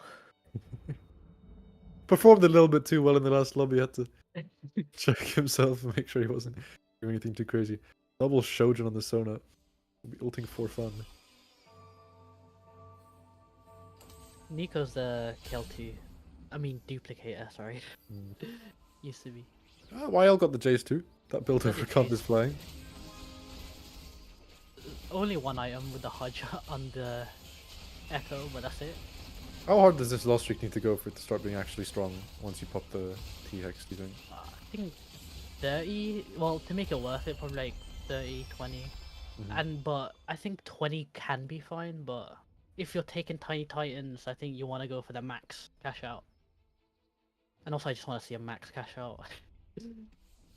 Now this is when the crabs start getting a bit freaky. Yeah. Maybe we see a spatula drop for some of these players. They were bigger, right? I wasn't waffling. They were bigger. Yeah, the Krugs ones are bigger. That's just incredible game design. I want to give a shout out to all the people at Riot Games. Yeah, right. Now If that anyone's the 3 games you made are all pretty good, and your future games. Let me just clip The- this the- one and attach it to my application. Hold on. Riot. I like the big Krugs. I mean the big Skull Crab. Yeah, whoever made the big crab. Holy. They didn't even make the big crab. They just made it. They just increased the size. We're getting paid. You know what I haven't seen a single person take in like all 5 games we've cast? Rich get richer, and that hurts me. Mm, I think Rich get. I think the prismatic version. I think what was it called? Oh, wait, Oh, what I is it forgot called? what it's The one where it levels to 100 gold, yeah, but hedge fund. Hedge fund. That's what it's hedge called. fund, yeah. It's a I fantastic. think that one's pretty good. I think the Rich get richer is a little. I don't think it's worth it most of the time. Hmm. Well, yeah, I mean, hedge fund is double interest. It's nuclear. Mm, I guess getting there can just be a bit awkward sometimes, though. yeah, and the amount of gold you get is a lot. Hmm. Moldy Toad still playing the void. Why I'll just... We'll have to hold on as long as possible, get as much power into that T-Hex as I can. Heading into the final augment of the game now. Give us another prismatic. If it's prismatic, it could be really good for them because of if they get level up, they can go straight to level 9, and it should be easy cash out. I see it. I already see it. You didn't see anything. You saw gold.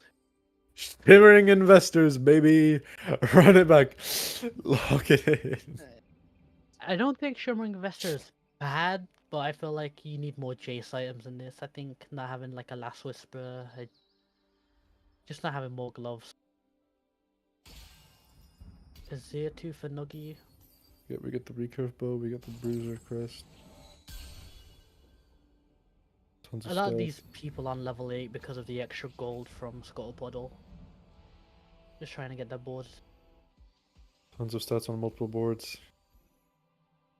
Job well done. Oil Caesar rolling down. Going for the Echo 3 and the Jace 3, but they should have took Shimmer Inventor if they did that. Yeah.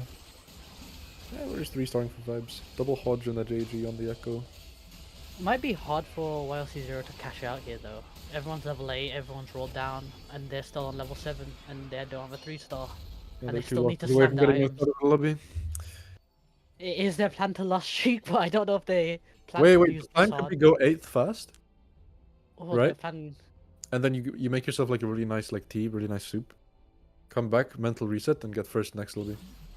But I feel like if you just get a 6th, and then you could do the same thing. Yeah, but you get more prep time if you come in. And Uh, Lord knows what a man can do with prep time. Mewtwo playing the Azir for Shurima. Still has that Sejuani from the start of the game. Sells the Fiora to hack the 2-star Etheria. Wait, no. Things are happening. Sold the cast, not the Fiora.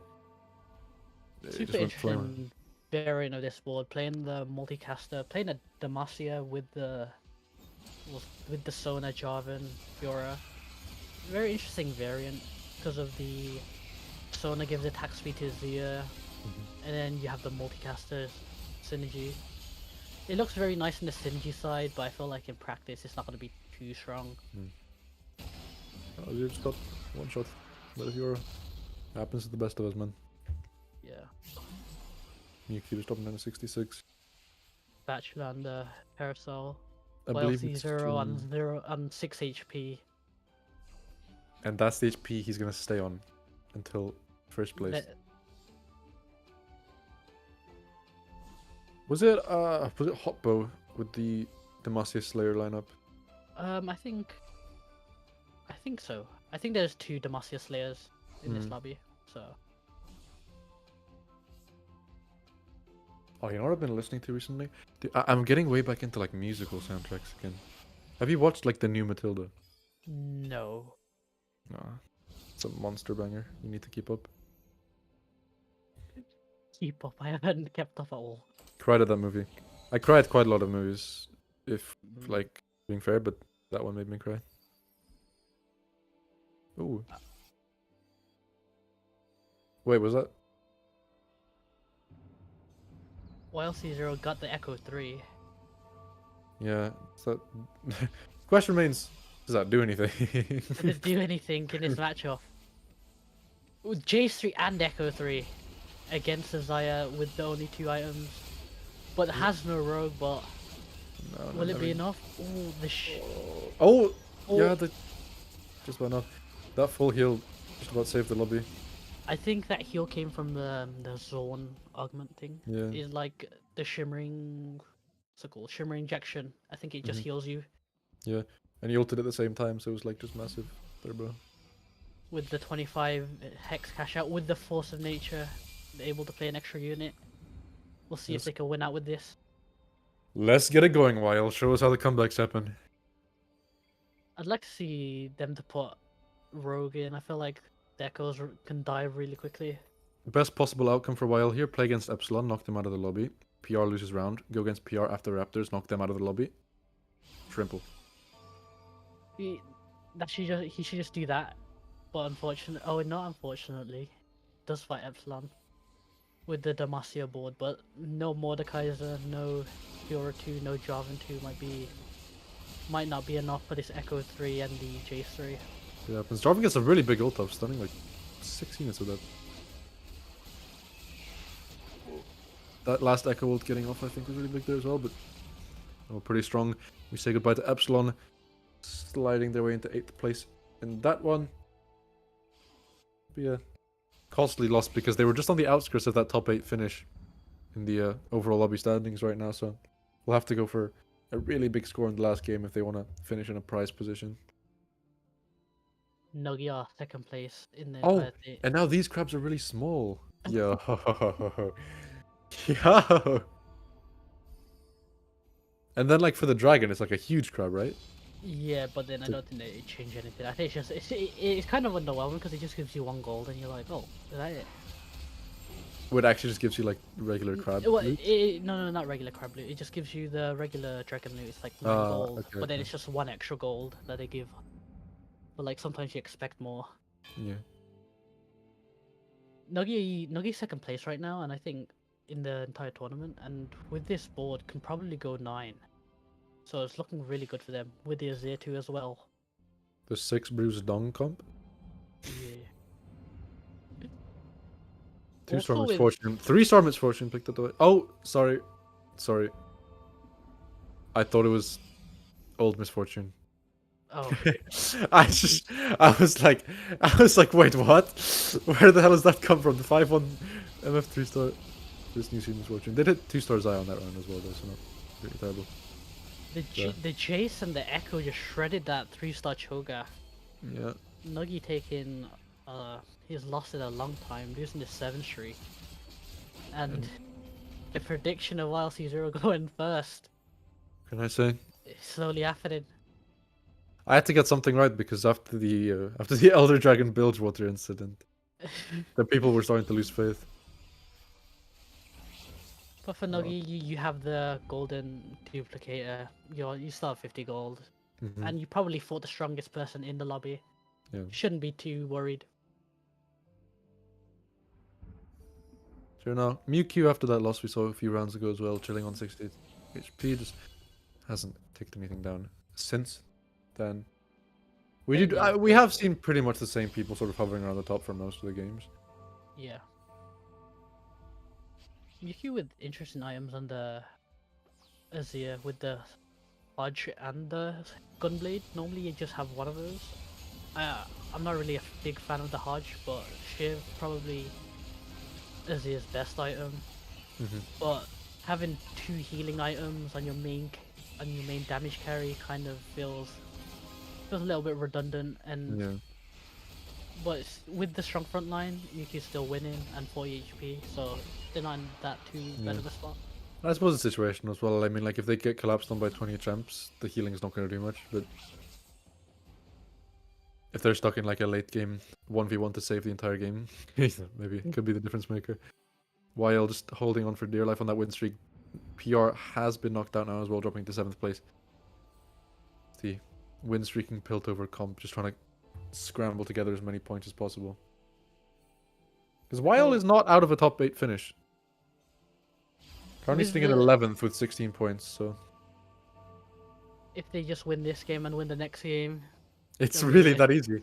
It's they should just win both games. just win 2 games. You get a prize.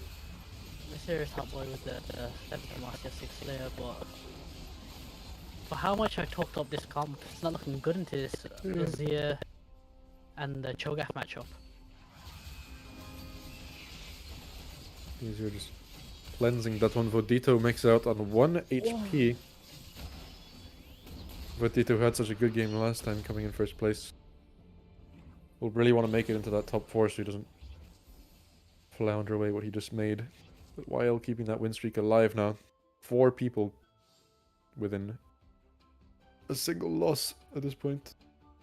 I feel like if you're any of those people, you just don't want to fight YLT0. They're just very strong with the Echo 3 and the Jace 3. Yeah. But a lot of these people are positioned to, like Mewtwo, I think Hotboy are positioned to go level 9 soon, so Yeah. we'll see how these matchups fare. Waldito playing the Void, playing for the Kai'Sa and the Fiora instead of playing the reroll Cho'Gath, or the not reroll Cho'Gath, the reroll Rek'Sai, or the reroll Vel'Koz. Yeah, we got a Cassante though. Yeah, but the Cassandra is very squishy. Yeah, extremely No tank squishy. items. 2-star Jarvan picked up by Hotbow and the Demacia comp as well. I mean, Ooh. the thing is with Hotbow, well, we're about to see the thing with Hotbow, I think. With level 9, having the Mordekaiser 2, Fiora 2, having the Heimerdinger.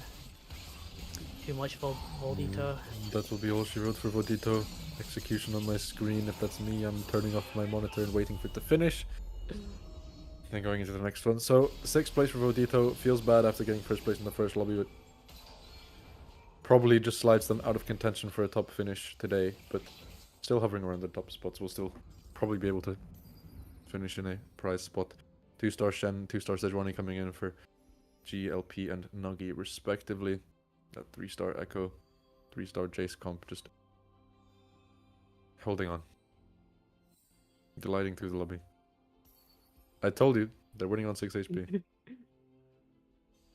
We'll see if one of these, if Mewtwo or Mysterious Hotboy can cap out more than YLC0, because YLC0 does have the Force of Nature, but it kind of evens out being level 9. Let's get the 2-star Aphelios. Is one away from the 2-star Trux as well, but this could be it for YLCO, and yeah.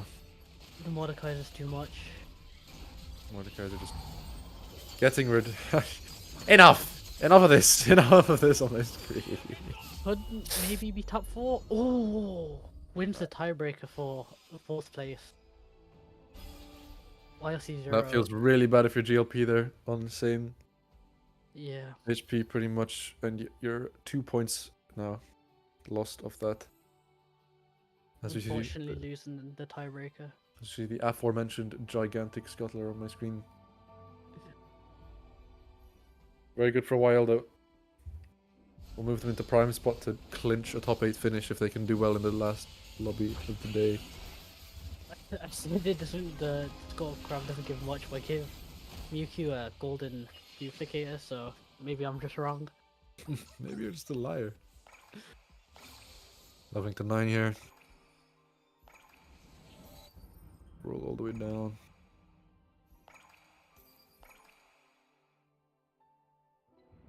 Looking for Jarvan to maybe the 2-star Scion picked up by Nuggy on the other side.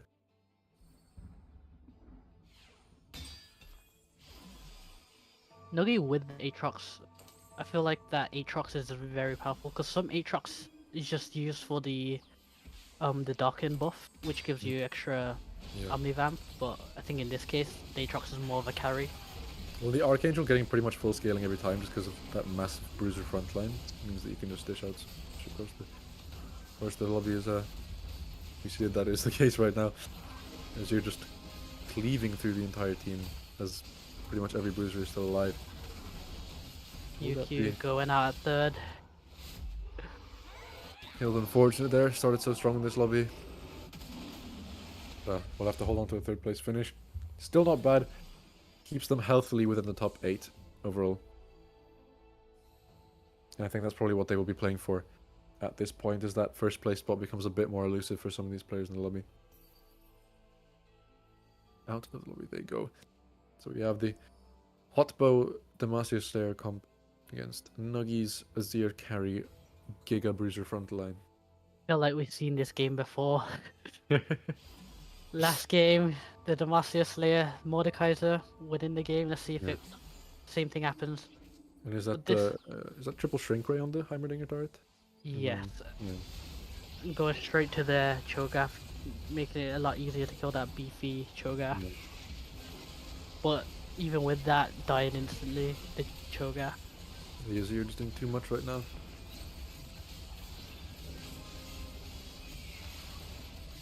Having said that, I'm a liar and a fiend. I need to be stripped of my caster badge because Noggy's just been knocked out of the lobby. Hotbow's just won the lobby. This seems the Azir was not too much. Hotbow gonna move up the standings. That's really big for them. Hotbow was chilling in 6th before this game started, I think. So with those 9 points, does that move them all the way up to first place? I think that moves them all the way up to first place after that one. So absolutely Ooh. massive win for Hotbow. Well, Yeah, you have to also include Nuggy goes up as well. So Yeah, of course. So yeah, Nuggy would be first, Hotbow into second, but still massive from 6th to 2nd in one game means that they are out of contention. Nuggy has solidified themselves near the top of the lobby now with 38 points, so a 5-point gap between them and the nearest person, which means that all they would need to do, I think, is hit top 4 and they win. yeah, I feel like if Nuggy just plays it safe, just plays a regular comp, just Yeah. maybe plays for Demacia again. Yeah. They'll be in a good spot. Force themselves into that top 4, get that prize, that playoff. But before all that happens, we will head into another short break. When we come back, the final game of the TFT split, game 3 of the grand finals. Tune in, see what happens if Nuggy can claim that win.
To me, I'm special, but to you, I'm anybody. But to you, I'm anybody. But to you, I'm anybody. But to you, I'm anybody.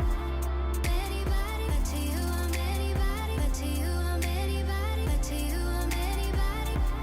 Anybody. But to you. But to you. But to you.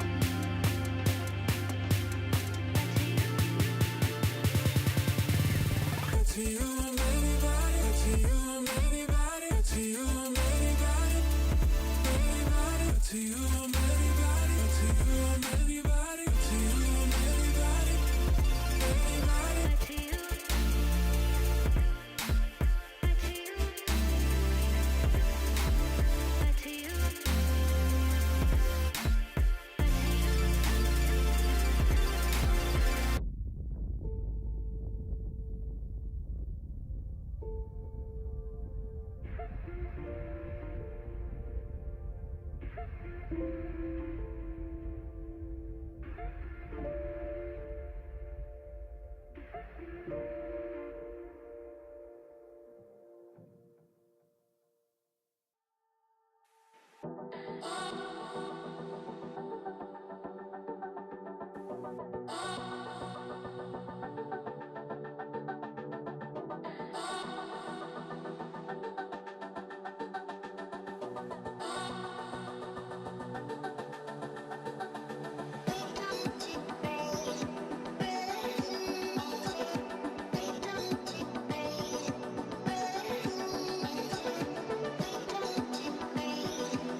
because I ran away.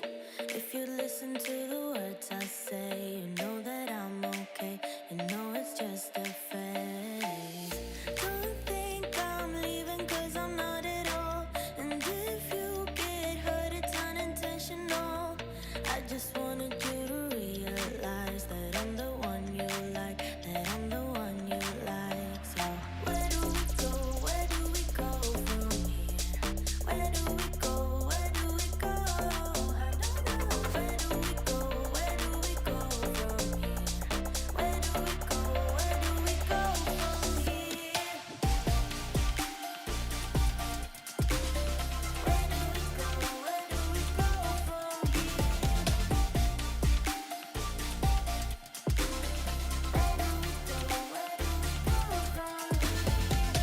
Baby, I've been busy missing you. Say, have you missed me too? Say, have you missed me too? Was this intermission good for you? Yeah, was it good for you? Or are you just confused? Don't think I'm leaving cause I'm not at all. So if you get hurt, it's unintentional. And I know that what I did was typical. I just needed time to show you what you got. So where do we go? Where do we go from here? Where do we go? Where do we go? Where do we go? Where do we go from here? Where do we go? Where do we go from here? Where do we go? Where do we go from here?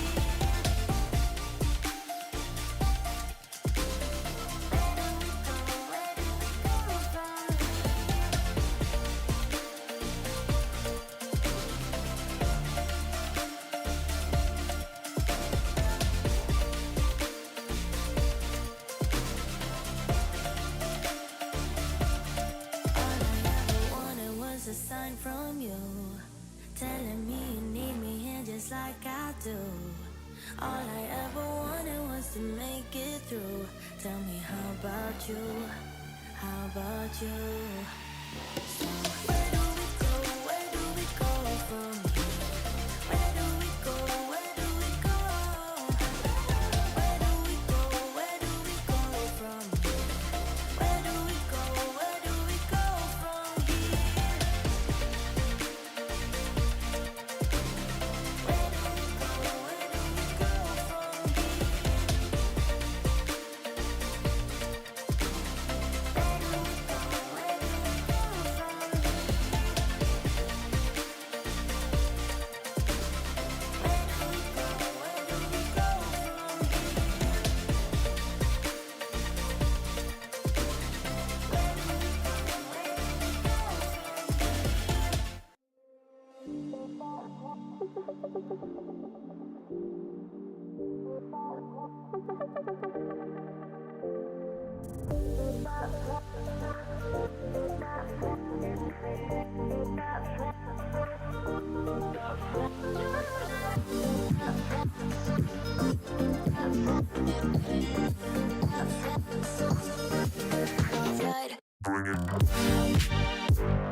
Everyone, for the third and final time this week, and this year, sadly, but happily, we're back for the University Esports.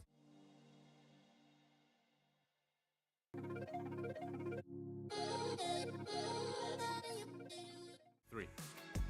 I added some stuff on the end there for you, so you can pick that up. We are just about ready to head into our final game of the day. Once again, I'm your host / pick and play Dry Salad XXL George, if you just want to be friendly with me, joined by the lovely Joshy. Joshy, we've seen 2 fantastic games so far. Heading into this last round, it's probably going to be, as far as we're aware, a fight between 2 people, right? Marvello and Nuggy. 1 point splits them right now. We're at 39 and 38, and they'll be fighting for that top spot in this game. So who do you think maybe has the edge on taking this one? I feel like Marvello just has just from solo queue probably the slight edge, and also with the extra point probably lean towards them. But Nuggy has had really good consistency throughout these games, so Yeah. it's really a toss up. Yeah. And I think as well, I mean, look, something absolutely insane could happen here, right?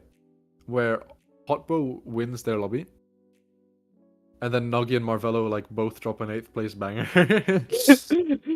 That would be insane. And we just see the upset of all time, but Because you need both of the best players in both lobbies to both go 8th. Yeah. We're going to operate under the assumption this is probably going to be a 2-horse race. And the 2 players are in separate lobbies as well, Marvello and Nuggy. The game that we're going to be showing you features Nuggy. So we won't actually know necessarily if he's won the entire lobby until both lobbies are finished. If he gets first place, we might have a bit more of an inkling, but it'll be interesting to see. I think from last week as well, these 2 players performed extremely well. Weren't in necessarily that 1-2-3 spot, but have just been consistently sort of finishing top 4, have been consistently getting those top finishes, unlike some other people in the lobby who would win one game and then drop out of the top standings and then sort of bounce around. You know, for example, JX right now is sitting at 4th place, was first place at the start of the day, and then had that 8th place in game 1, which just wrecked the rest of the performance. So right now, mostly just fighting for top 3 for a podium finish for him. But what do you want to see? We've had the Piltover now. You know, you've had your wish a little bit. Is there anything else that could possibly be coming up that might make maybe a bigger Piltover cash out, but other than that, maybe like a reroll comp that's like that uses the augment, like the Warwick, like the set, like the casting that we saw previously. Uh-huh. I want to see one of those comps, see how well they do. More than anything, I want to see Nuggy perform. I don't want this to turn into a situation where he just crashes and burns and gets like a 7th or 8th place, and then Marvello glides through to a free win, or the other way around. I'm gonna say it with being like as unbiased as I physically can. I want the winner to be in our lobby, because I want to like not from a favoritism standpoint, but I want to cast the winner. You know, every caster wants to cast the winner. So Nuggy, you put in a good performance for us, brother. And then we have that 1 in 1 million chance, the hot boy, the double 8th place, the win. We still have that. But also it is the other top 8 players. See if they can try and get the top 4 positions, because a lot of them are close in points. Bandle Cafeteria, Finn's Market, and the Summit. Looks like we're hopping on a Finn's Market, most of us. Hopping on the Finns market. The support items are It depends which items it gives. The support items are pretty decent. The radiant ones are. It doesn't affect the game too much. I feel like it doesn't benefit one playstyle specifically more than Yeah. the other. But Bandle City does affect people's playstyle, especially those who are playing Earth, Mhm. given the extra spatula.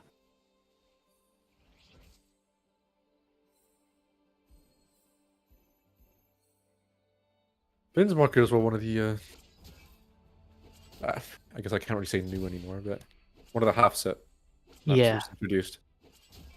and they are keeping Portal in the next set, but I don't think that the one in particular is gonna be in the next one. Yeah. I like the portal system. I think it was a nice change. Yeah, the opening carousel used to be too volatile because of it would be everyone would want the bow instead of just the unit, and then it'd just be whoever gets the bow. That's what comp you're gonna play. Yeah. But I like the new portal system. The only strange thing is the naming conventions in the new one because of we have like Placidium Library and those types of name, but then in the new one it just says 1 3 cost, and then it's like, oh, that's Yeah. a bit underwhelming. As it stands, nothing too crazy going on with any of these comps. Nice little Two 2-star. Two-star Aurelia could go towards the challenger board Mm, because that is one of the craftable emblems. That's the Yeah. one thing that doesn't benefit Demacia is that you can't make the emblem. yeah.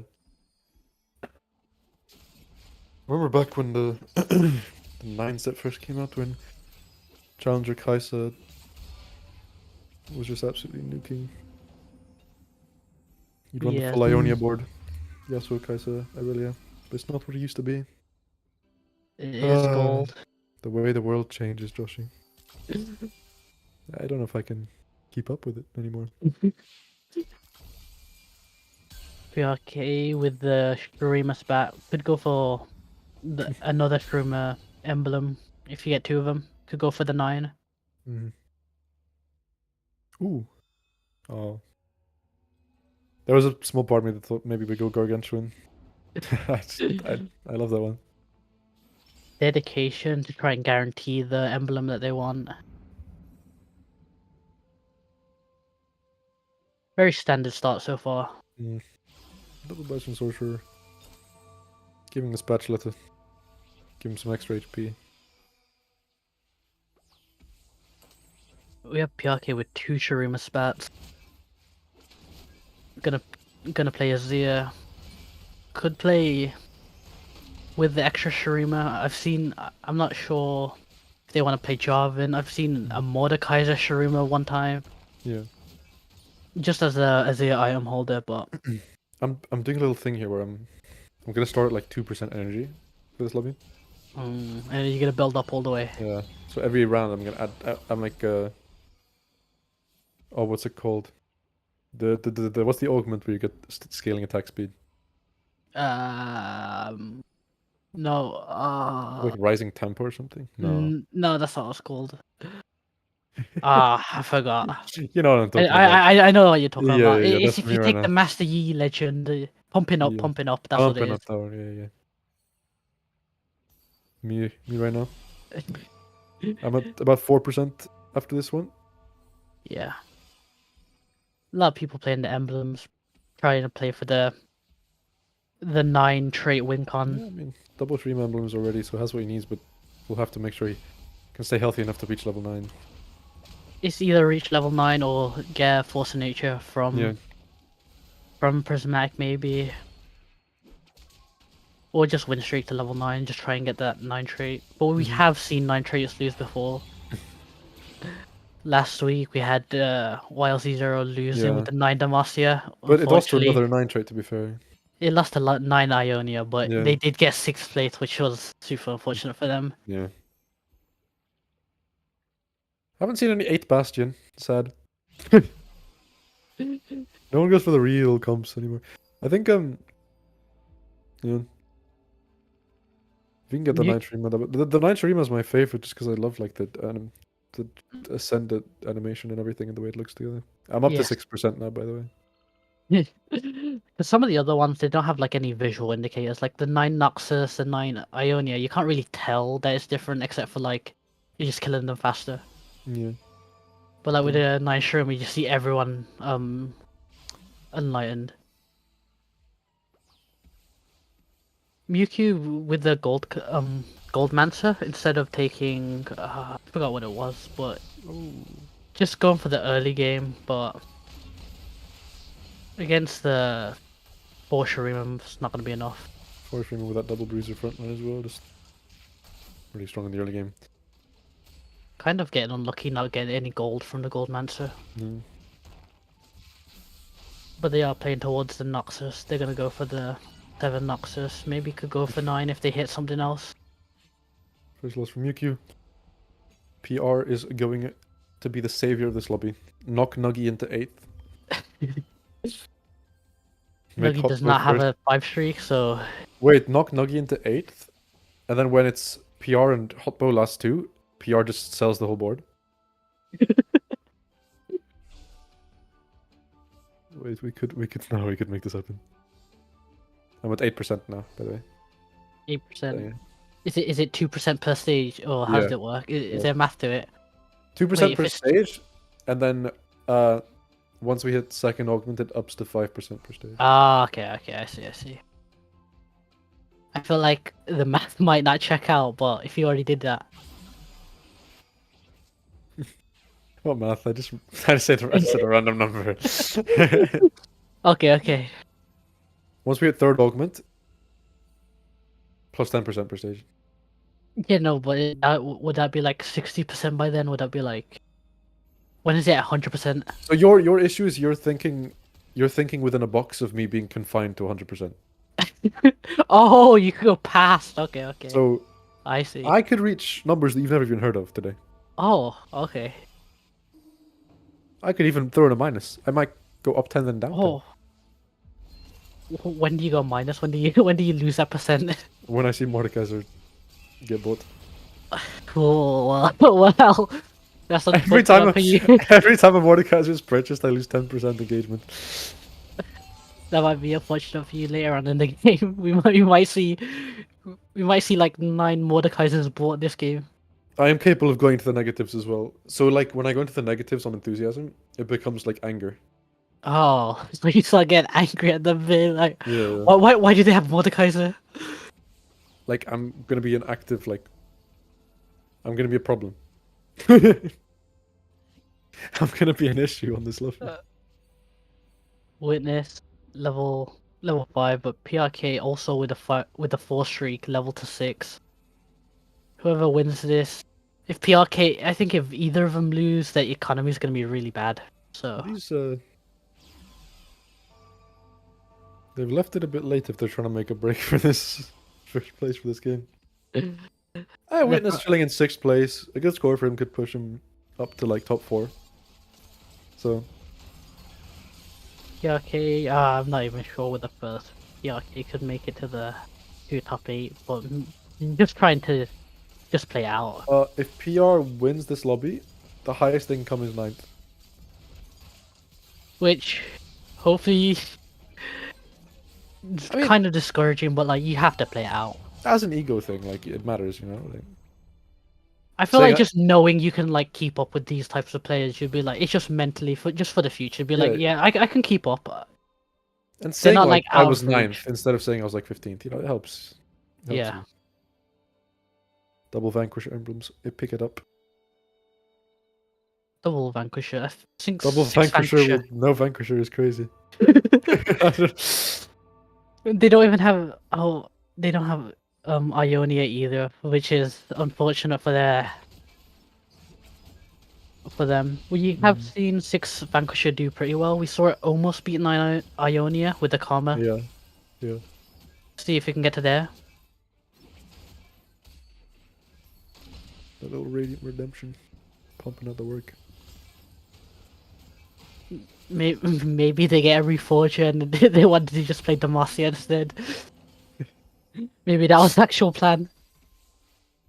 But I'm not sure if Vanquisher could Reforge into that. Maybe it could Reforge into Noxus, who knows? But I doubt they're going to go that route. Selling the Kale, selling all the Demacia. Okay, never mind. Oh. Here we go, baby. Build Jordan instead. Oh, it's all happening now. It's just a very difficult spot. Okay, move it, Playing move it. Ionia, not hitting a single Ash, not hitting a single Jhin. Get the 2 jug. We're leaving one of the Vanquish emblems on the bench. Not needed, not required. Oh, it's on the set. Wait, it's just about to one-shot them with this? Watch this, watch this. Oh, boom! Oh, killed one unit. That's not bad. Irelia didn't even get the cast. Not Okay. looking good for Epsilon right now. Okay. How much does this matter for Epsilon? Realistically, yeah, no, Epsilon couldn't have made it top 8 either. So, I mean... Well, I feel like if you know you can't make it top 8, you might just play a little worse. Just like, oh, let me just play it out, but just like, you're not just trying as hard. I said I was going to go to plus 5% after second augment, but it's a silver, so it might be plus 3. Yeah. The recon bomb, not gonna take it? I'm changing Tournament Realm so that it's 3 prismatics every game, and we remove Jace's Workshop. Actually, Jace's Workshop makes it so you get to choose from every augment in the game. Or you have just Jace's workshop in the portals. Oh, that's the only portal every game. Yeah.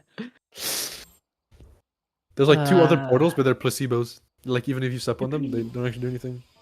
Yeah, you could all stand on it, but it'll still somehow go to Jace's workshop. It spawns in like a training dummy to put on. Crowdace and Mewtwo both go on the Noxus.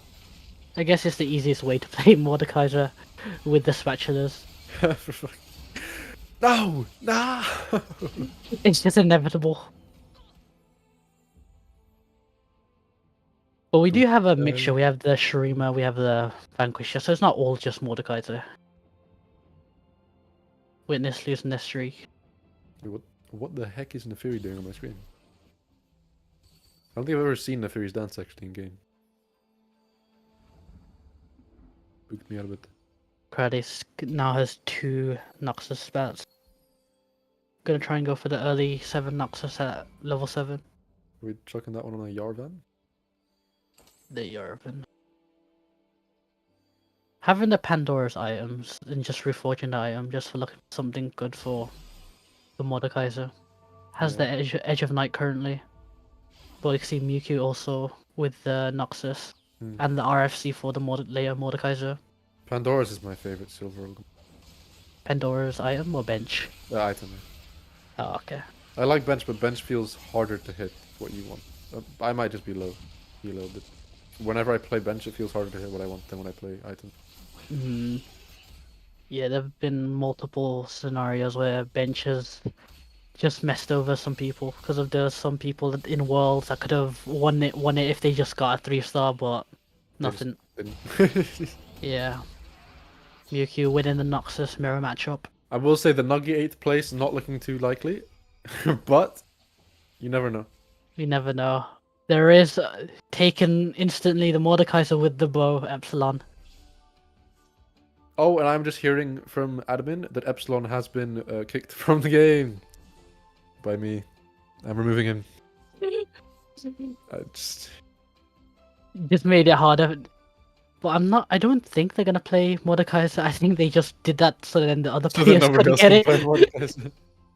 But they may have just needed the bow. I think they are playing the Vanquishers. Let's see if the Mordekaiser gets instantly sold. That would be quite nice to see. 2 Bilgewater here for Mysterious Hot Boy. I mean, a lot of this comes down to just like who hits their 9 first. Yeah. No, and can get like a couple wins. But I feel like it's at level 8. They just want to see who stabilizes because you can't just go straight to 9. They don't have enough gold to just go straight to 9. So yeah, but if somebody lands on a fawn, then it becomes like. yeah. What is that silver? Unified resistance? Yeah. What a boring silver. Get serious. Unlike Witness, who took a recon bomb and has a Scion on level 6. Yes, Witness! The Bilgewater Warmogs protect their Scion. But we see boring does be does be exciting in this situation. You just wait. Witness is about to drop a monster banger. 3-star Scion at 5-4. Okay, Called it. a lot of your predictions haven't really panned out. I feel like I'm like 50-50 today. The YLC Zero winning the game. I think they came, Okay, I could be 20-80. and I feel like you've made some other wrong predictions, but That could be that could be true. I might be 20%. But maybe 10%. But this. maybe this is the one that's gonna Any hit. Though. guys, I'll see everyone next week. I'm gonna be heading out now. Ne- Josh, next you can take over the broadcast. next week for the extra bonus week that we have.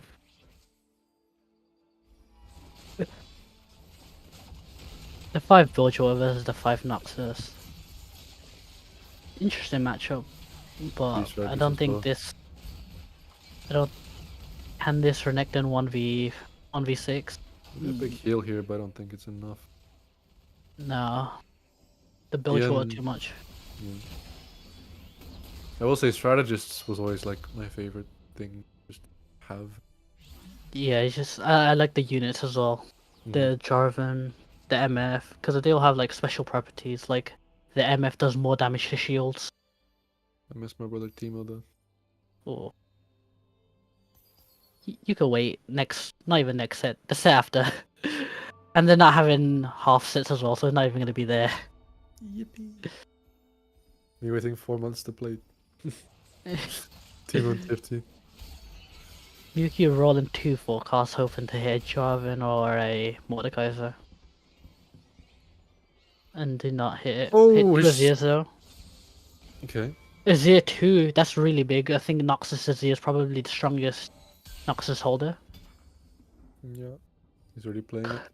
Kai'Sa 2 as well. Well. I'm not sure if they're going to play that or not. Might just chuck it in for the challenger for now. Yeah. Kai'Sa is probably the second best Noxus holder, I think, but they're just going to roll it. Interesting. They're just going to try and hope to get a Mordekaiser 2 or a Jarvan 2 from it. Or another Azir 2. Oh, And you go completely nuclear. they are holding the 2 Aphelioses on the bench, so they are looking for a win condition for that. Something like that. But if you 2-star the Aphelios as well, and then you get 2 more 2-star Azirs. And then they both roll into Azir. Oh, Oh, they're selling it. never mind. Never mind. We lost the round. Time to eco. Oh, 2 Azirs? Wait, No, 3 was- Azirs? I was kind of joking, but The Shurima players. like you have to go for it now. No, but like yes, yeah, like- I think you can. I think you can go for it. like You out just of have to look respect around. for the game, like you just kind of have to. You know? And for PRK, it's gonna be pretty annoying having their Azirs taken away from them. 6 Azirs just gone like that.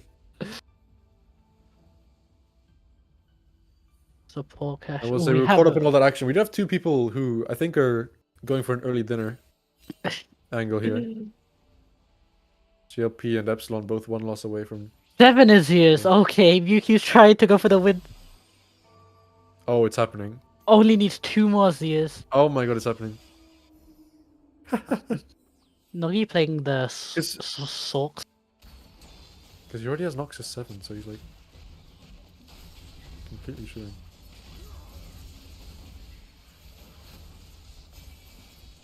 But the thing with this is, do you tunnel vision too hard on the Azir 3, or is it,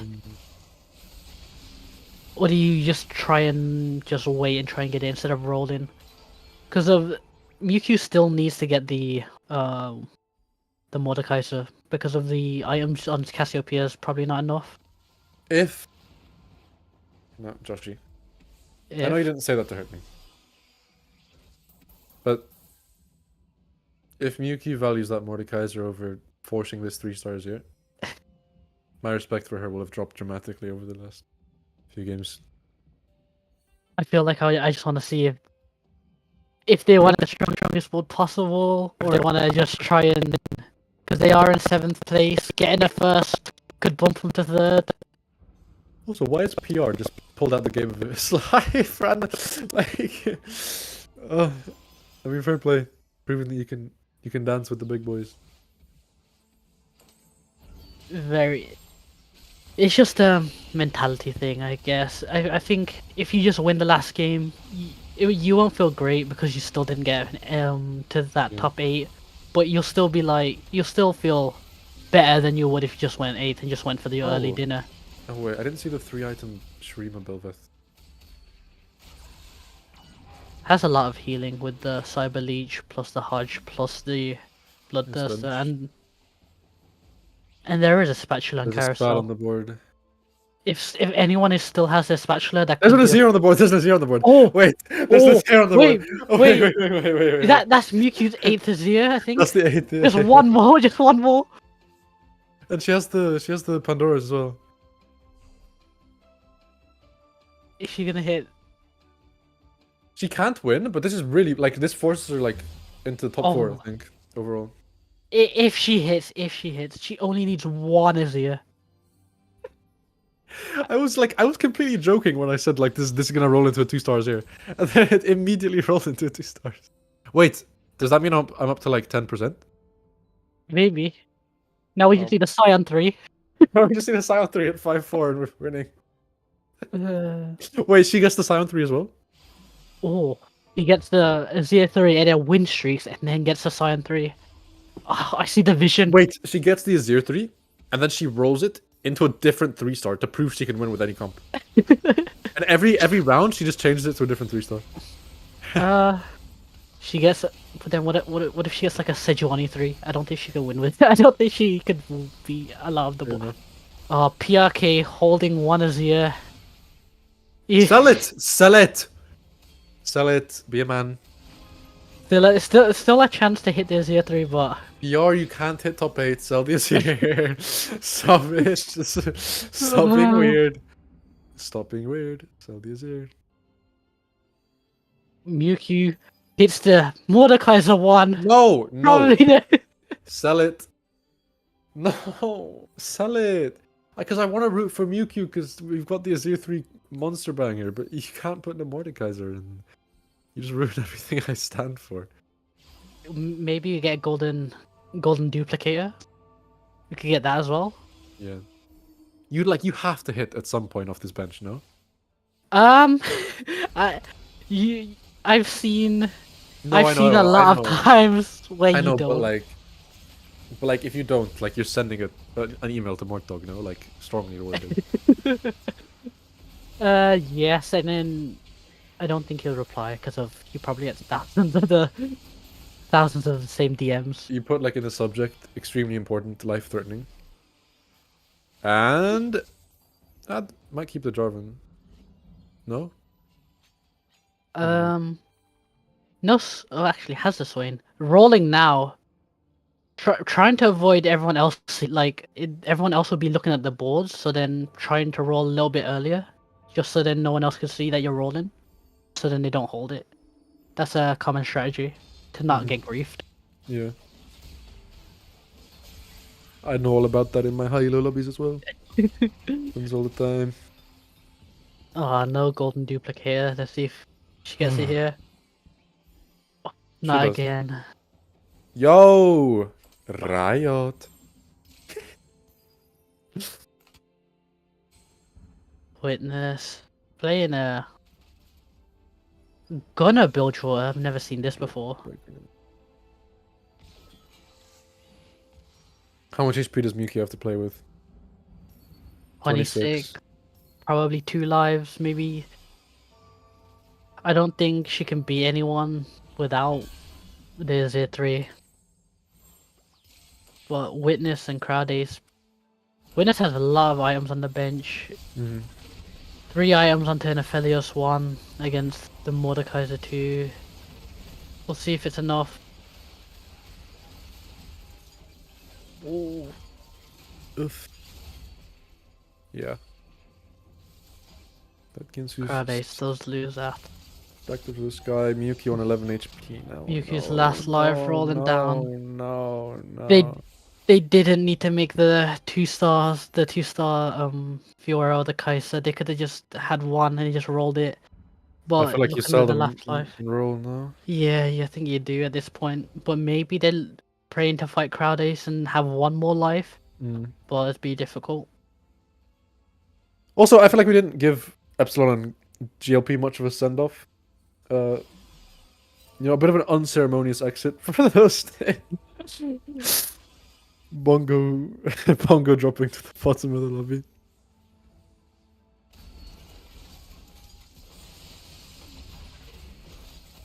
Nogi top 3, so the mysterious hot boy miracle run cannot happen. But I mean, Nucky would have had to got 8 for it to happen, and that was over a long time ago.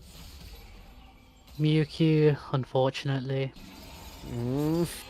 going 6. But okay, hold on. I just pulled up Mort Dog's email. Hello, at Mort Dog. A good friend of mine. I say a good friend of mine. I've never met this person in my life. An acquaintance. Recently was trying to 3-star Azir in a competitive lobby. Whatever. Fair play to Mewtwo, going out on a banger. Going for the first 3, but unfortunately, she's confirmed the top 8, so is in a prize position. So well played to her. but I just going respect for the 3rd place. Yeah, I mean, I respect going for the absolute monster play. It's really hard because I think Hot Boy has one Azir. I think PRK was holding one as well. Yeah. Anyway, now that Mewtwo's out of the lobby, it's time to get hype because there's only 2 people that could win anymore. That is Nuggy in our lobby, which we're watching, and Marvello. Now we have no idea what is happening with Marvello right now, so all we can go off is where Nuggy is standing. Nuggy has to outperform by 2 points. I will say right now, I do not know what the tiebreaker protocol is. Normally it's number first, and then actually I think it might be total points in this one. It's like the overall seeding. Yeah. Okay, fair. I have now been informed. Nuggy hitting a 2-star Ari though. This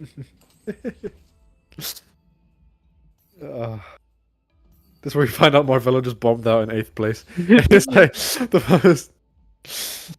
PRK, 9 Shurima, level 9, with the Azir, the one that haunts Mewtwo. It's poetic. The Azir 9 Shurima's gonna win, and he's only 1-starred. All that just to slide up into 11th place. Respect. Ruined Mewtwo's chances of glory. The Void Swain is a bit crazy. The 2-star Ari, not enough, but it was a little closer than I thought. Maybe if Nuggy can try and get the 8 Zork, might be strong enough. Yeah, so the tiebreaker is total tournament points first, then wins in playoffs, then total wins in that order. Okay.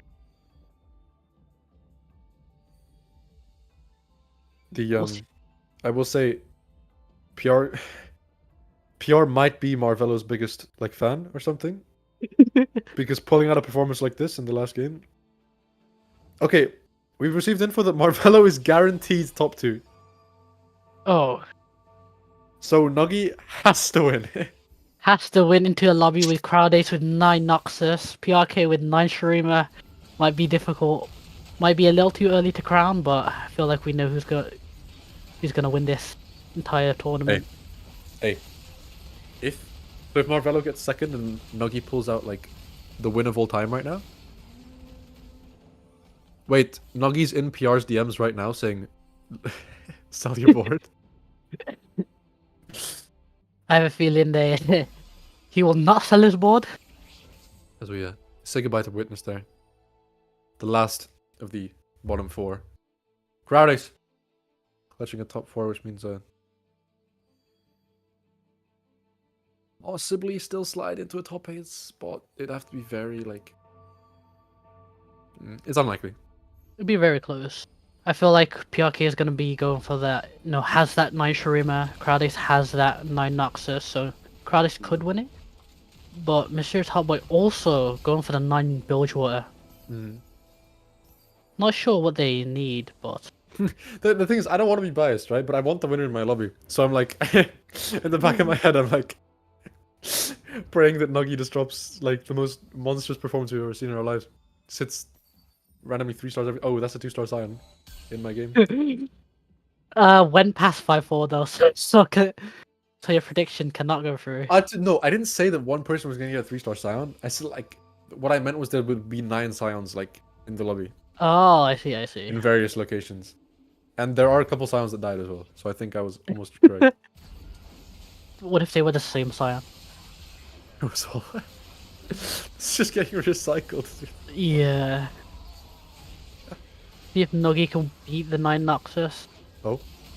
The Go for it, Mordekaiser. Oh, the Mordecai!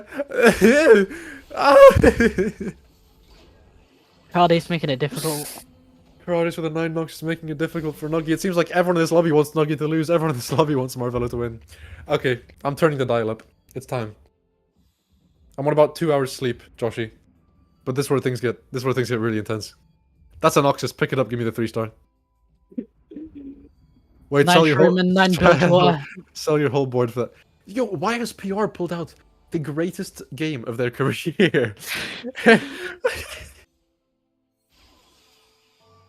Is it a nerve thing? They know that it doesn't mean anything if they do bad or if they do No, good. it's a vendetta thing. I swear. The whole TFT world is conspired against Nuggy. And Up against Nuggy, Hotboy here, Nuggy is going to crash and burn out of the lobby in 4th place. An admirable attempt. But that means, without a shadow of a doubt now, that we know who our winner is. But I'm not going to say it. I'm not going to say it now, because A, they're not in this lobby, and B, I want to give them like a proper ceremonious welcome, you know? When we interview them later on, hint hint, for the people watching. When we interview them later on, I want to give them the proper intro that they deserve. But yes, that does mean that Marvelo is our champion. That does mean the PR PR in whatever sick, twisted fantasy that they created in their head has managed to completely manipulate the lobbies. but PRK, not even sure if he's gonna win this game against the 9 Bilgewater. Doesn't even have to. Their work here is done. The 9 What I will say is, Bilgewater. I mean, Hotbow pulling up a nice performance at the end there. So I think we'll only finish 3 points behind Nuggy overall. So at the top, it was extremely close. Yeah. You know, over 6 games, just I think 5 or 6 points, splitting first and third. So everyone was still in it with a chance until the very end. But let's give these two players the praise that they deserve, because PR pulling it out at the last, you know, had a rough 2 weeks, but just at the end of it, really proving that he can step up to the level of these other players in the lobby. Hotbow as well, strong performer throughout. Especially this week. Last week they performed well, but not to the top 3 that we were looking at. The only GXs, the Marvelo, the Nuggy, but trying to get the top 3 finish. Yeah, and I mean, the only Jacks, if they didn't get that 8th place, like, I don't know, they were a massive contender, and then that one game just flipped it on its head. But it happens to everyone. And PRK, the fights aren't even looking close. No, this Bilgewater is just looking a bit unbeatable right now. The GP not even touched yet. That ship coming in absolutely demolished the back line. 4 people left standing, 2 rounds away from the Elder. I mean, what do you do if you're PR here? I think PR Just, might. like, vibe with it? You could just try and sells everything. Understands that they can't win the game. Yeah. And now you hit a 0-3, and UQ is crying in the stands. Oh, I believe. PR, start rolling, buddy. Start rolling, buddy. No, something's here. And there goes any chance of the 3-star. Which means PR has just taken the forfeit of all time. Oh, here we go. What are we buying? What are we buying? The last round. Wait, they'll still have to fight the Unless- Elder. They'll still have to unless- fight the Elder Drake. Will they even fight the Elder Drake? Or what if they just sell the? What if they lose to the Elder Drake and just sell everything? Something incredible could happen here. Something. Zaya life 2. changing could happen here. Oh my god. That's here too. Does forfeit the game, but Does forfeit the game, so PR will crash out in second place. A nice little performance from somebody who wasn't really at the top of standings throughout a week as it went on. That is it, though, for Game 3, Round 3. We're done, Josh. We're done with the games. And after all that, as you can see, to my right, but their left on, or their right. This way. This way. Anyway, Marvello has won, and we will have an interview coming up shortly in the next 3 or 5 minutes. But we will quickly head off to a little break, gather everything together, talk to the victor, and then give them a proper introduction, give them the interview that they deserve. So stick around to hear from Marvello, the winner of your winter season split. We'll be right back in 1 second.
I don't wanna fall for you, oh no. But you make it so hard. Watching you dance all night, baby, is making me fall hard.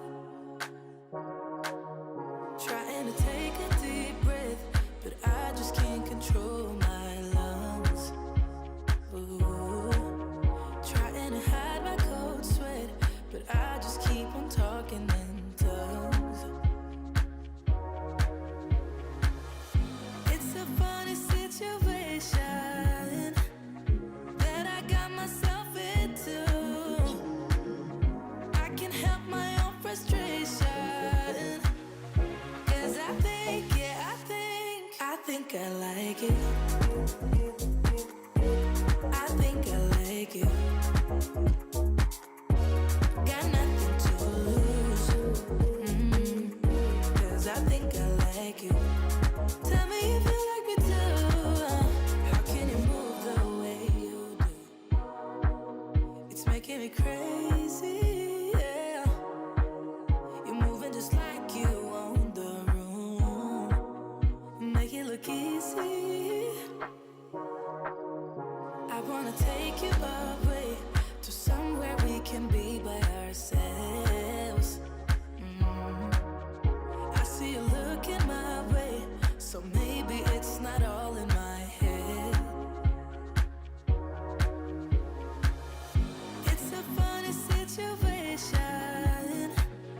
What is up, everybody, and welcome back to the stream. I hope you had a nice little break. Maybe got some food and you got a little bit of rest. We are here now with the champion of the Winter Split, Marvello. Marvello, just want to introduce yourself real quick for the people at home. Obviously, we didn't get to see your final victory, but it was a good one. So. Yeah, I wasn't on broadcast a single time today, so I think I got lucky though because I got a random in my game for all 3 games, so I got +1 placement from that. Yeah. But yeah, I'm Marvello. I go to UCL, and yeah. Yeah. And I think one of the things that I wanted to ask was just, from a mental standpoint, I think with TFT still being like a relatively new esport, a lot of people sort of wonder how it compares maybe and how it differs from other esports. So coming into this, what sort of things do you have to think about mentally? Obviously, it's a solo game, what are the things you're sort of focused on maybe when you want to win it? Oh yeah, as you said, it's a solo game, so anything that happens is on you, so you gotta make sure you gotta get a good mental, you can't tilt, and that's just it. Like, just stay consistent. Yeah. And second, obviously, this was the last tournament that we have on the 9.5 half set. So moving forward, looking ahead to the 10 set, looking ahead to maybe future competitions, are you still going to be competing? Are you looking forward to maybe pushing forward and moving forward within the TFT esports scene? Or I definitely will still be competing because obviously it's a lot of fun. Yeah. And set 10, I've been playing some PvE. It's very different to set 9. I think I went 8th like 4 games in a row. It's very, very different. But yeah, like I think it's more skill expressive though. So I definitely will be competing more in the future. Yeah. You played on you didn't play on broadcast any time other than the one random person. Do you think that like factored in anything in your playstyle or anything? I think today, because I was already leading on points, I just wanted to play super aggressive and go for top 4s instead of wins.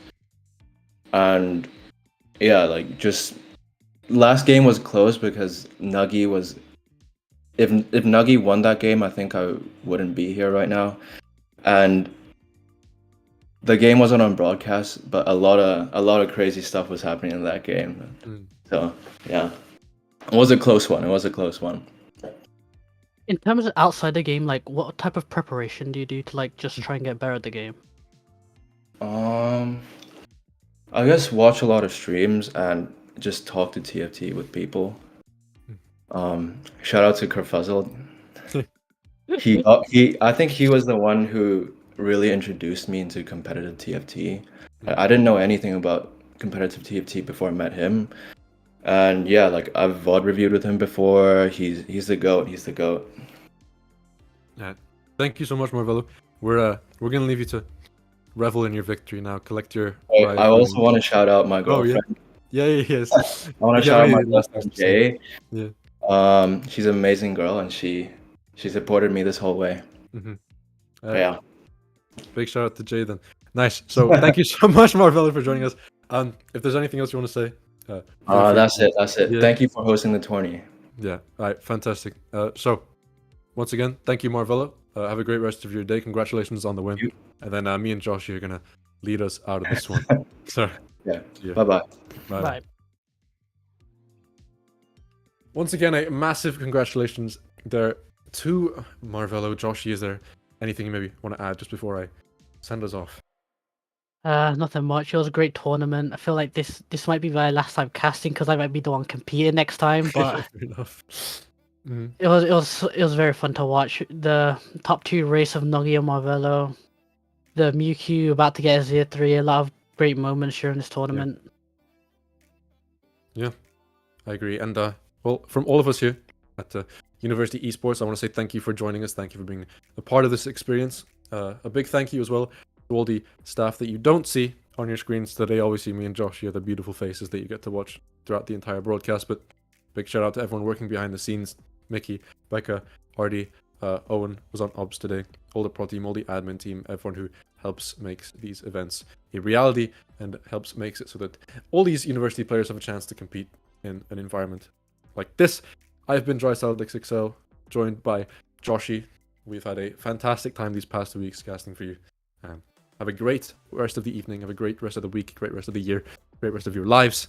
And we hope to see you again soon for some more fun TFT action. Thank you, and good night.